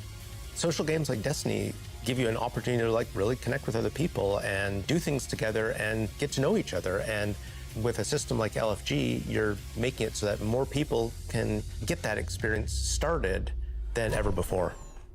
Both the loadout screen and the mod manager are completely new features. The mod manager is meant to make build construction Yes. Destiny a lot easier. We all love our fashion game. Fashion game's amazing. And so we're gonna take what we did for the fashion game and we're bringing it to the Buildcraft game. Yes. There's gonna be one screen where you can go to and do your entire loadout for your character. I just spent 3 hours last night on a third-party website building out a loadout. Together as And a if I loadout, could do that in and game, then switch between it'd be those so things good. as you're going from activity to activity. Yeah, I feel like with the new release of Destiny and the commendation system mixed with Guardian ranks, we're giving players even new aspirations. It isn't going to be just about power level. It won't just be about gear. It's also going to be about that Guardian rank. It's going to be about those commendations. It's all the ways that we're bringing players together. I am so excited.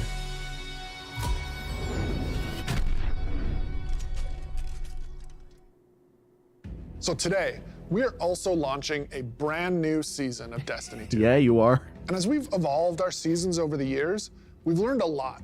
And I think we've been able to deliver some amazing character moments and events for the community. We're long past the era of content droughts. Instead, there are exciting story and events happening in Destiny almost every week, year-round. It's true. And we're not slowing down. Each season, we want to keep raising the bar for narrative experiences in any live game. We want to keep pushing to create unexpected adventures that'll make every season of Destiny unique. And we want to keep listening and learning from you, the Destiny community, so that we can create the strongest seasons of any live service. Because the witness is coming. And if we want to survive, we need a crew. We need to enrich our defenses. If you're feeling surly, maybe even loot our enemies. We may even need to find a captain to join us on our next adventure What? in the Season of Plunder. Season of Plunder. Aramis has broken free. Yes. All crews now rally under her command. I've read about them. What is the human word? Pirates. The full vanguard should be rallied to deal with these outlaws. Spider and Aramis is coming back. Anchors away. Drifter's back. Season of Go Plunder. show those pirates what happens when they crush Spiderhead. Oh my gosh. Yes. Arc 3.0 showcase too. Time to blow this rickety barge. Look at that armor too. Oh. Fusion rifle.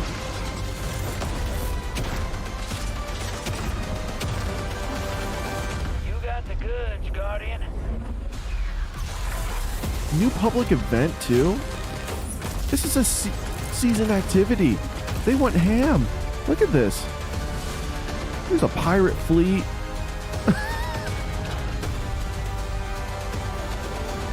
Please tell me we get to fly our ships.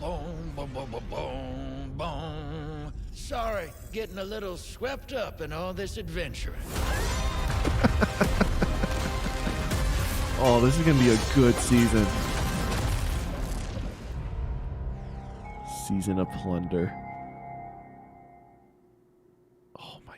What are you most excited about for Season of Plunder? Pirates. Is he the voice actor for Drifter? This season we said, what if we No, just he's go not. to the He just stars did a and dig up really buried good treasure? pirate We thing. are unearthing a lot of no mysteries idea and who the secrets. voice actor is We're for. swashbuckling onto enemy spaceships. And then we're also learning a lot of things about some of our favorite characters. We're gonna have an adventure this season.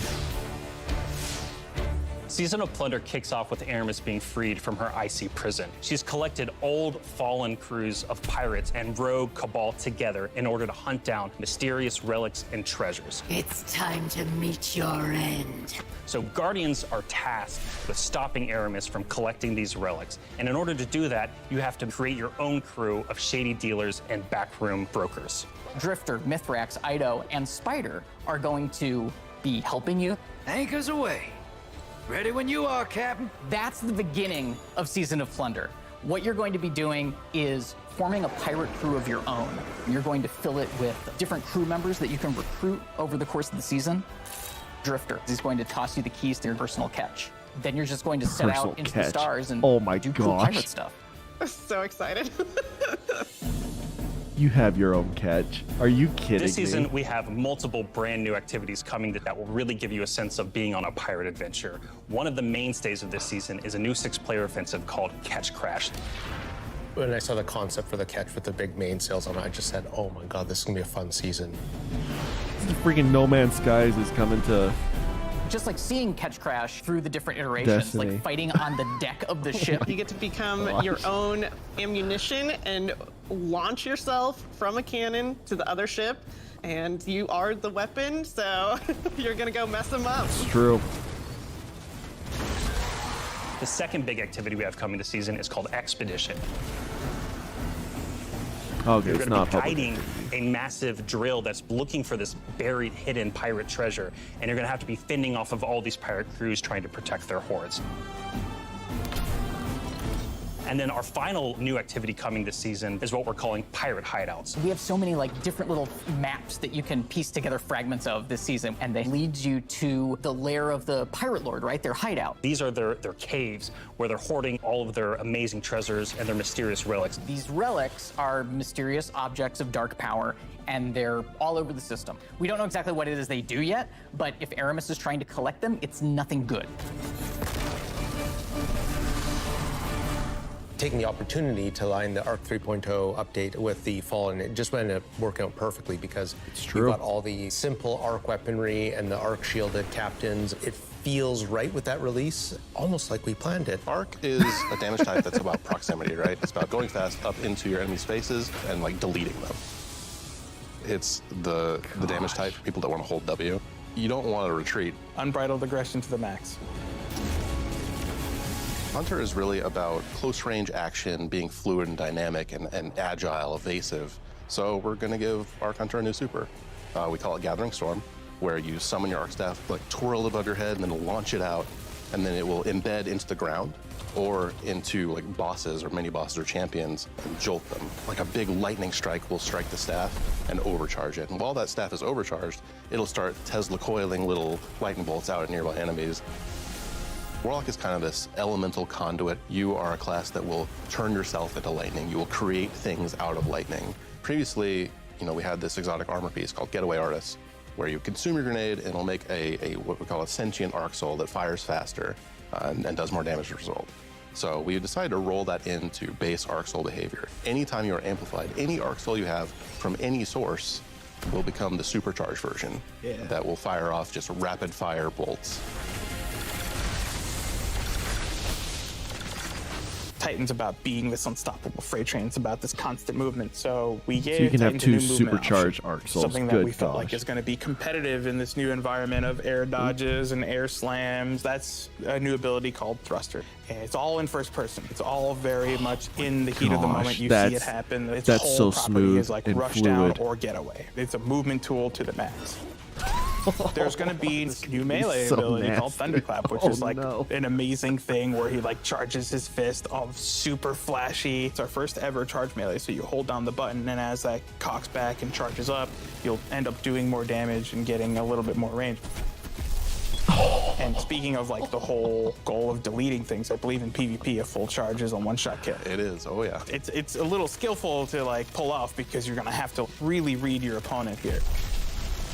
The whole through line with Arc is like, it really It's kind of isn't like that shoulder complicated. charge. It's move fast. Well, no, shoulder hit charge hard, isn't one shot anymore. and stay alive.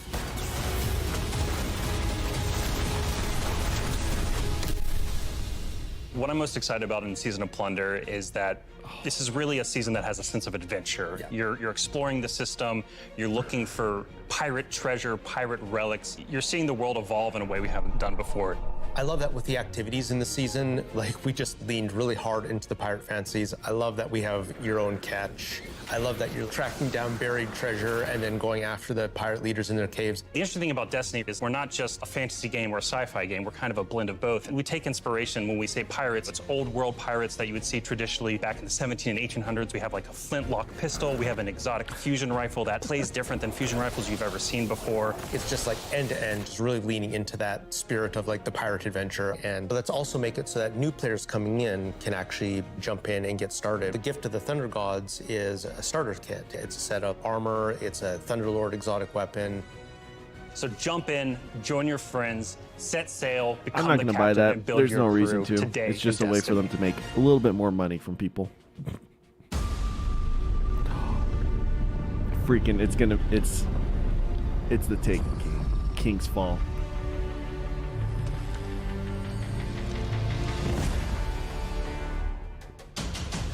Oh man, this was it was an okay raid. I actually didn't play King's Fall all that much because I didn't enjoy playing it, but let's see what they do.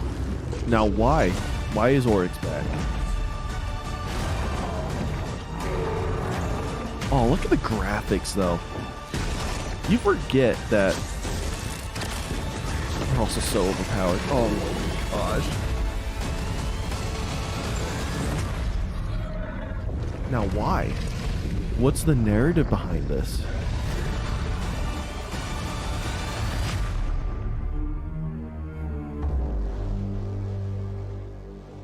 I would love to know why Oryx is Man, back. it is so awesome seeing King's Fall return to Destiny. Yeah, actually, King's Fall was the first thing I got to work on at Bungie.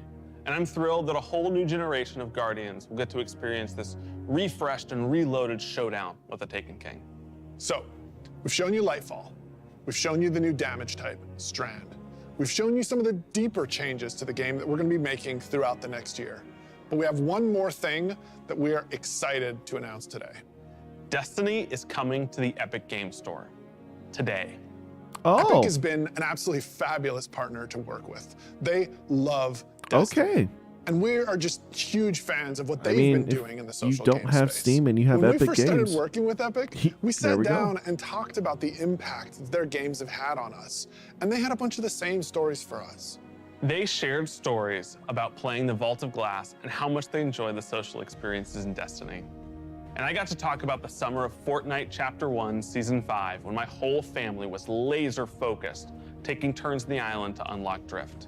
In addition to launching all of Destiny 2 on This the was Epic Games leaked Store beforehand, today, but this is awesome. for the next week, if you download the game on Epic, we will give you the 30th anniversary for free. Oh, If you haven't shoot. earned your Galahorn yet, or you haven't played the Grasp Dungeon, come to the Epic Game Store and you can jump in for free. We want to welcome 'Cause all these new Destiny 2 is Guardians free. with a celebration. One that stretches a little further than the last city. Yeah, this was leaked beforehand, sadly, but yeah.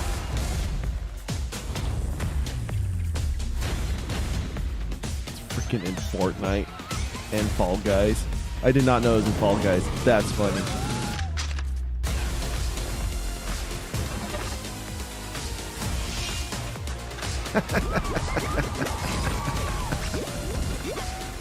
That's funny. That's adorable. Destiny 2. Okay, so Ornaments and Emotes.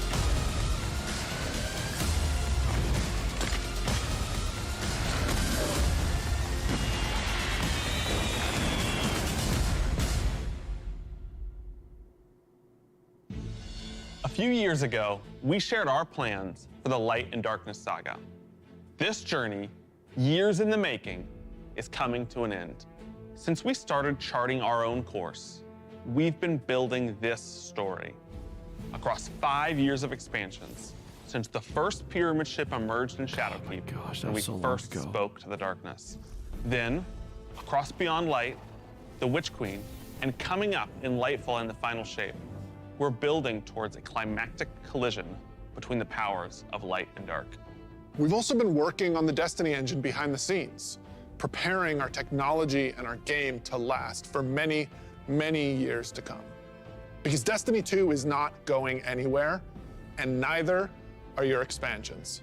We want this story, since we first communed with the darkness on the moon, to be fully playable, start to finish. And we're happy to announce today that we are not planning to sunset any more expansions. We want the Destiny universe to grow. Good. And we're going to continue to do everything that we can behind the scenes. So we're not losing Shadowkeep. We're not going to lose Beyond Light. But enough about the distant future. Let's talk But about we are today, losing seasons. the best day all year to jump into Destiny. Yes, because if you're looking to catch up, right now, all expansions are free to play for this entire week. Oh, on nice. Every platform, for everyone. Right now, Season of Plunder is live, and the Helm's got a set of supercharged art gear for anyone looking to catch up on the fun. Destiny is live on the Epic Games Store. You can download it for free, and you can get the 30th anniversary pack as your welcome gift. And if you liked what you saw about the future, right now, pre-orders for Lightfall are live on all platforms. And anyone who purchases the we're annual picking that pass up. gets the exotic auto rifle Quicksilver Storm today. Today is a perfect day to play Destiny. So we'll see you in game.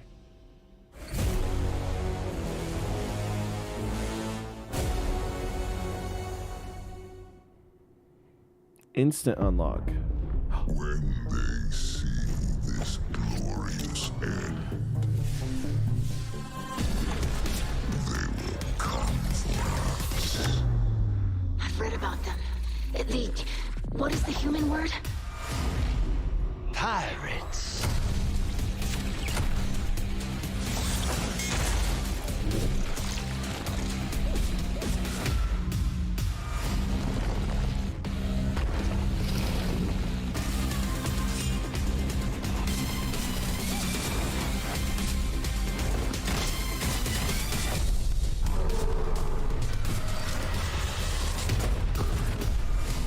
Let them come and see.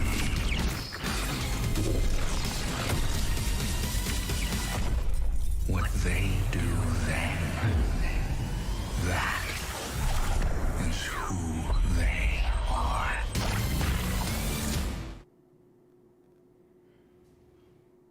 Gosh. Oh. Like, you thought you're hyped for Witch Queen. This is gonna be so cool.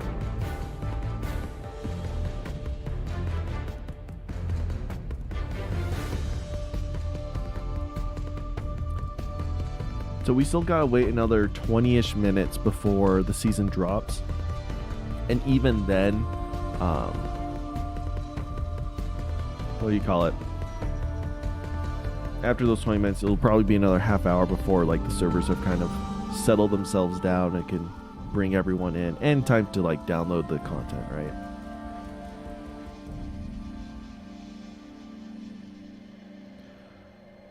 So that's the case. I'm gonna refill my. Oh no, post show. Never mind. So it's kind of a Q&A.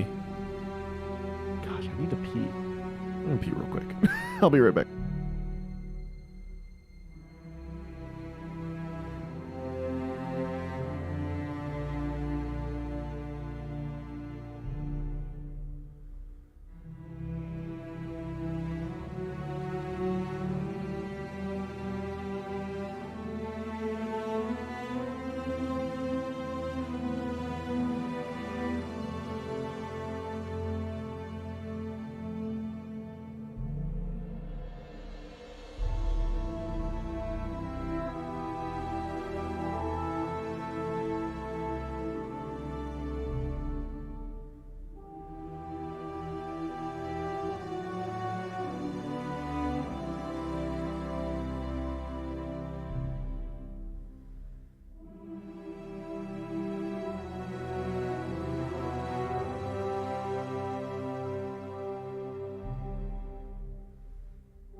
Oh, made it back in time.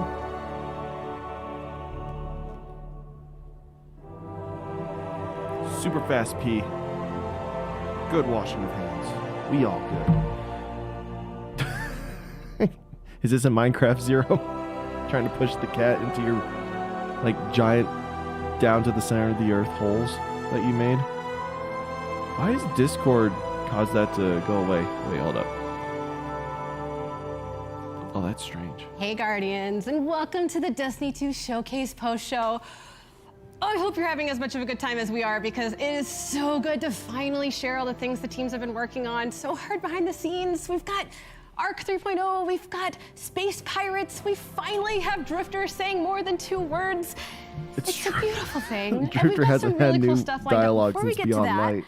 I want to say what a pleasure it is to welcome to the stage the one, the only, D Flawless. Hey, how you doing, buddy? I'm doing great. Yes. Thanks for having me. It's such a blast to be here. Like you said, we got Pirates, we got Arc 3.0, we got Light. We got so much stuff to talk about. I can't wait to dive into it and just go over everything. Go ahead and give us your best Drifter impression. Go ahead. Pirates. Pirates. I love it. I love it. It's gonna be great. Pretty good. We've got some deep dives with some of the developers that are responsible for the beautiful world of Destiny. We've also got a live gameplay stream later on with some of the team as well, which is gonna be a good time. It's gonna be fun. It's gonna be fun. Hopefully nothing crazy happens. No, we love crazy here. We're Bungie. Come on, let's go. Well, never mind. But speaking of deep dives, you actually have something coming up, right? I do. What you got? I got some members of the dev team here with me, and we're going to be talking about some of the new stuff that's coming to Destiny 2. What's going on, y'all? Howdy, Flaws. How's it going? Thanks for joining us. What's going on? All right. So last time we did this was Shadowkeep, and Dado was here, and let's just address the Dado elephant was in the the last room. one. All right, there was a popular meme made, and I don't have a notebook like Dado did. I have cards, okay? So you can't meme this, all right? We're safe. We're safe. All right, let's go. How's everybody doing? It's totally memeable. Be here, man. Awesome, awesome. Let's go around the table and It's let's true, have though. everyone Dado introduce did make that meme. yourselves. I didn't realize that Let's was start with Shadowkeep. That was this so lovely long gentleman ago. to my left. Hey, everybody. I'm Joe. 2.5, 3 I'm the years game ago. director for Destiny 2. Oh, hey, everybody. I'm Dan. I'm the general manager for Destiny 2. Is this live? I'm Taylor. I am the senior test lead for This is season live. 18 and season of Plunder. And yeah, excited to be here. Hi, I'm Kat. I'm the project lead for Destiny 2 expansions. Hi, I'm James Sai. I'm one of the creative directors on Destiny.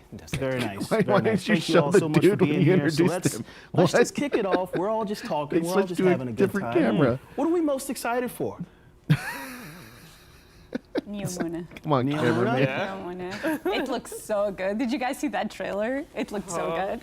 I'm very excited. I'm very excited. I think in general, like in Destiny, we've went to very different destinations. There are very nature ascendant, and I think I'm really excited to just see what a up to date, like super futuristic neon city looks like, and I'm very excited to just use the grapple on that. So.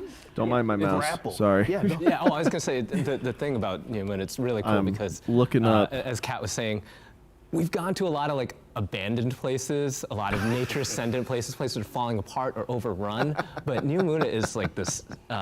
It's a civilization that the people believed in, and it was worth protecting. And it really embodies like the positivity and the hope and the optimism that runs at the core of a lot of what Destiny does. So it's a really cool place. I think I'm excited for how different it feels from where we've been before. What Kat and James were saying. I think last year the team was sent on a mission, and we said, can you make a really cool swamp? And they're like, okay, yeah. And then they're like, okay, we've gotten really good at this like swamp making. I was like, great. Now make a city, right? Like now make like futuristic, like something that's never been done before in Destiny where you feel like, minutes before you got there, it was functioning, right? Like people were thriving in this place. And that's just a place that we've never been before in Destiny. Poor design team. Absolutely. Oh You my guys gosh, they're working killed it with the so design. hard. And did I see this correctly? Are we getting destructible environments in the game?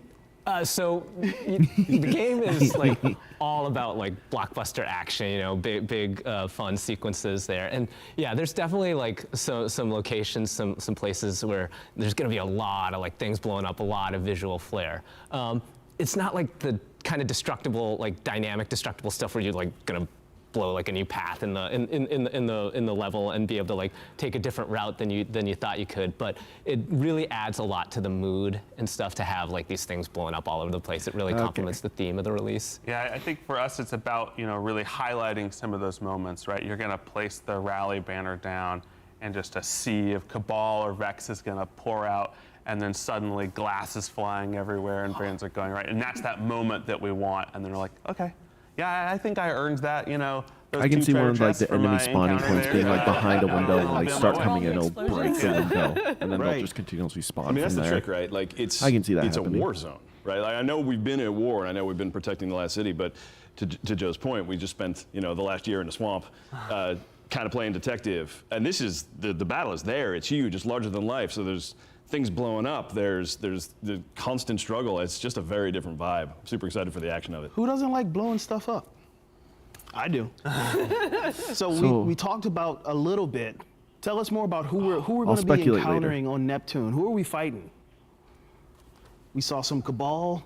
Yeah, I mean, I think the big thing is, you know, the Witness has pulled in and sent Callus, right? You probably saw that concept of Callus's, you know, in classic style, the big pyramid ship with his own sort of effigy crowned on it. And so there's going to be a lot of Cabal, and then there's also this sort of Vex undercurrent threat of Neomuna as well, and so that's an interesting thing that players will sort of discover. Oh, there's what a they've little been Vex dealing with for the sub-story. past. But I like it. On top of that, I mean, you know, Callus is back, loaded up, really as a disciple of the Witness, and so. Is it really him?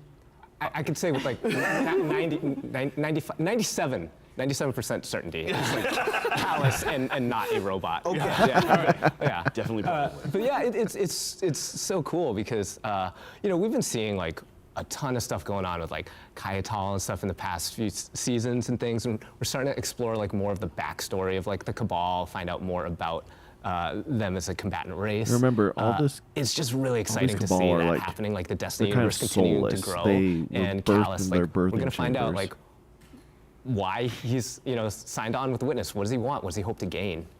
Yeah, but speaking of which, though, but like, even though it's 97% Callus, and it's the Cabal, but it's not the Cabal we know, right? Like, as becoming a disciple, Callus got some upgrades. So like, there's a different Cabal we're going to be fighting. There's different flavors to it. Yeah, and I think the biggest, you know, upgrade, it's not just the Cabal. There's another Joe's unit lost some of weight, the too. pyramid coming I don't with know the if you noticed Cabal, that. right? And the Witness He's said, hey, looking you're gonna good. need some help, and that's what we call this the Tormentor, right? Tormentors. Those things look terrifying. What can you tell me about the Tormentors? I'm excited to go up against these. They guys. are terrifying. They are terrifying. We can tell you that. Yeah, so the Tormentors are a new pyramid unit that will be joining the Cabal Kinda and like the the Wyverns. forces of the Witness this time around. And they're basically bosses in the battle arenas that you will encounter throughout Neomuna. They are, as you said, terrifying to fight against. They have different phases, and they're really like, scary mini bosses. Yeah, it's. I mean, we called them like terrifying Grim Reapers, and these things are awesome because they're like the first like pyramid units that are like in the core combatant sandbox now. That you know, so that they're gonna anchor like a lot of tough encounters, and they have a bunch of different ways they can hit you, right? They have like the like side thing, we called them, you know, like I said, our terrifying Grim Reapers. So they throw these like side like projectiles at you. They can rush in and like, you know, like grab you and stuff. And it's just like, it's a completely different experience fighting them. It's a really, really fun kind of like. They're living up to their name. Yeah. Can't wait to get tormented by some tormentors. I like how terrifying Grim Reaper was the throwaway term. Like that's scary. This is Grim Reaper, but worse.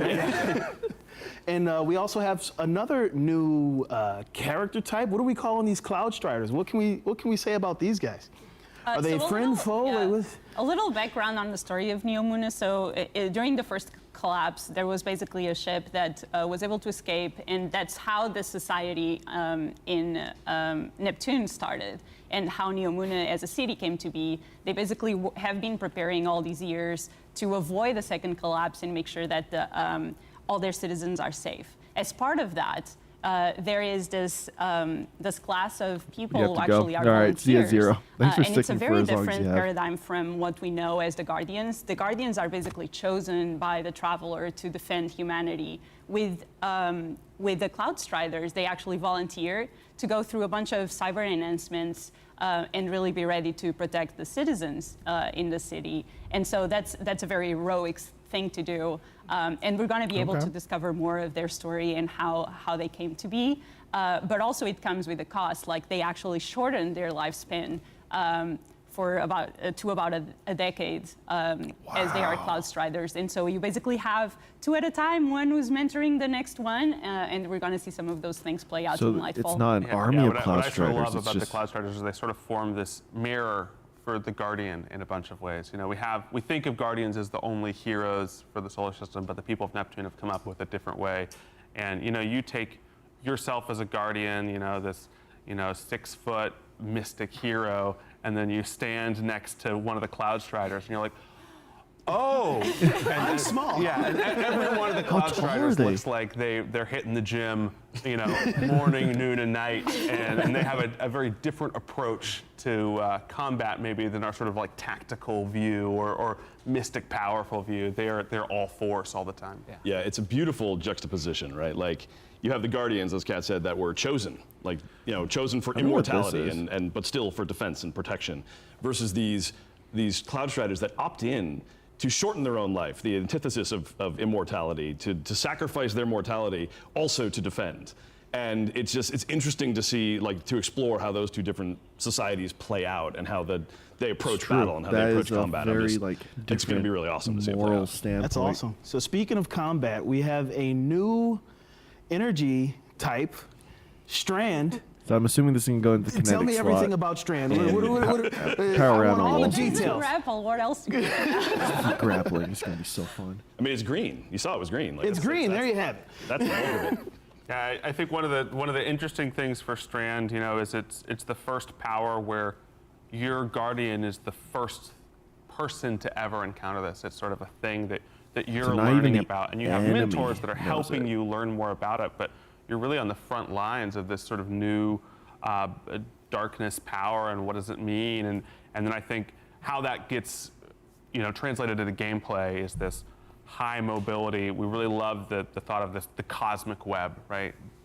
Behind all of us, there's I this still web think that Ninja. connects everything, and Strain is about touching into that web, and that's why Grapple can grapple anywhere, right? You don't need a point. The web is everywhere. You find the web and pull it towards you, and how the different classes sort of, you know, make this web come to life, I think is going to be really interesting for our players to discover over the next few months The as we start sandbox talking team more about it. making And it's been something that we've been while exploring revamping. on throughout the whole campaign is also your Guardian's journey in discovering Strand, as Joe was saying, and how we can learn and utilize this new darkness power is part of the story that we're gonna go through with players, and so it's been really cool. As a Titan, I'm very excited about doing the Titan thing and actually like have I'm like excited for the whole Warlock Strand super. and have like a whole AOE. What's with all the punching? Whoa, they're claws now. They're grafted on. Excuse me. This is a refined punching. That's the whole Titan aesthetic. What do you So mean? yeah, super excited about Strand, and I think one thing that I really want to make sure that we highlight is what Joe said. Like, you don't need a grapple point to use the grapple. Like, you can actually grapple onto anything, the air or whatever you want, because we are using this cosmic web that permeates the I'm just trying to think how many ways this That's is going really to good break. for me, because as a hunter who regularly overextends himself into like every fight, and it's just like think of after all 2 the seconds, like, I areas gotta you get can out of here. break into, think of That all the grapple has saved my life platforming you a can skip. lot of times. Sweet. Can't wait to get my hands on the grapple. We also talked about the legendary campaign in the showcase. Is there anything new to the legendary campaign coming, or can we expect some of the classic rewards that we got last time with the getting us raid ready and things like that?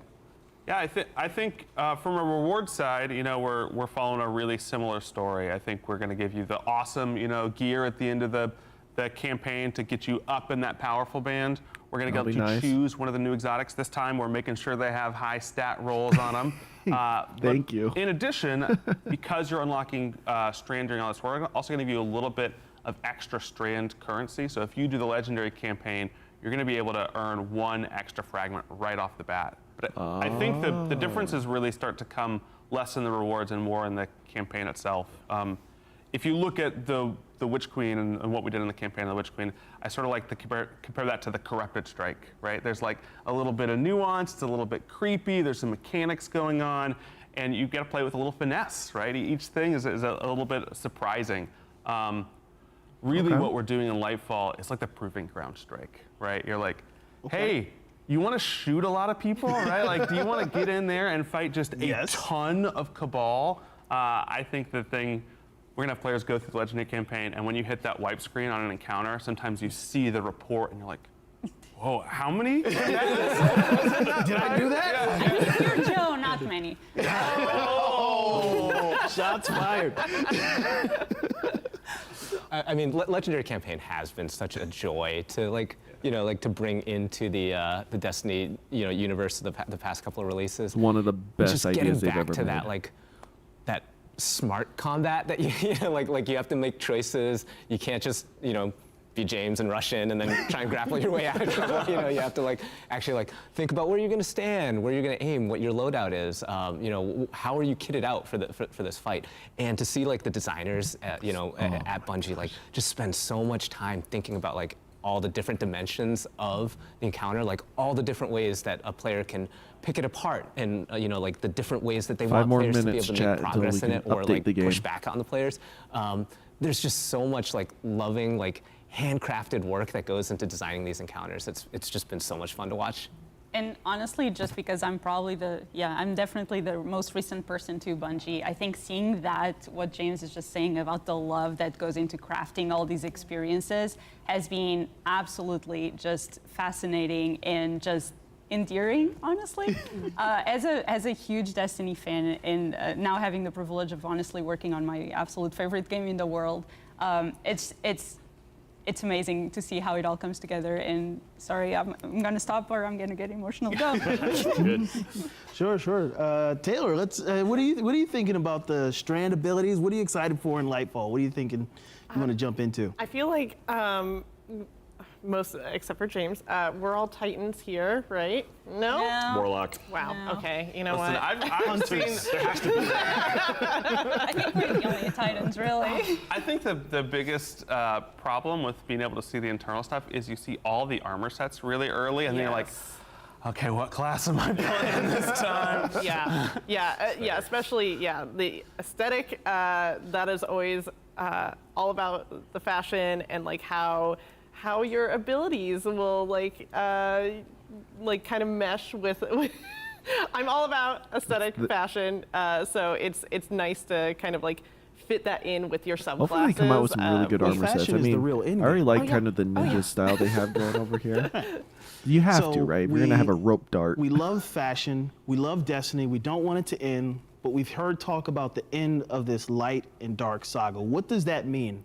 Is Destiny going away? Fantastic question. No, Destiny's not going anywhere. I think the easiest way to think about the end of the Light and Dark saga is the end of a chapter in a much longer tale, a much longer book or series of books or something like that. This is a great moment in time in the history of Destiny and in the history of the world, and we want to tell it right, and we want to have a satisfying conclusion, but a conclusion to that chapter, not the story of Destiny.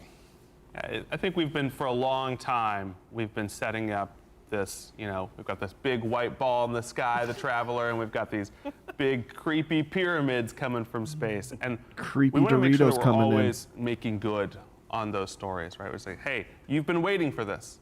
We're going to give it to you. And then we're going to go to a next chapter, and we're going to be able to move beyond I hope they don't marvel that, it the Destiny where universe and talk about new we had exciting the Infinity War saga So where Destiny is forever. everything was You know what building else up is to forever? Endgame, and then after that, Fortnite. That's a great segue. Epic? What's going on?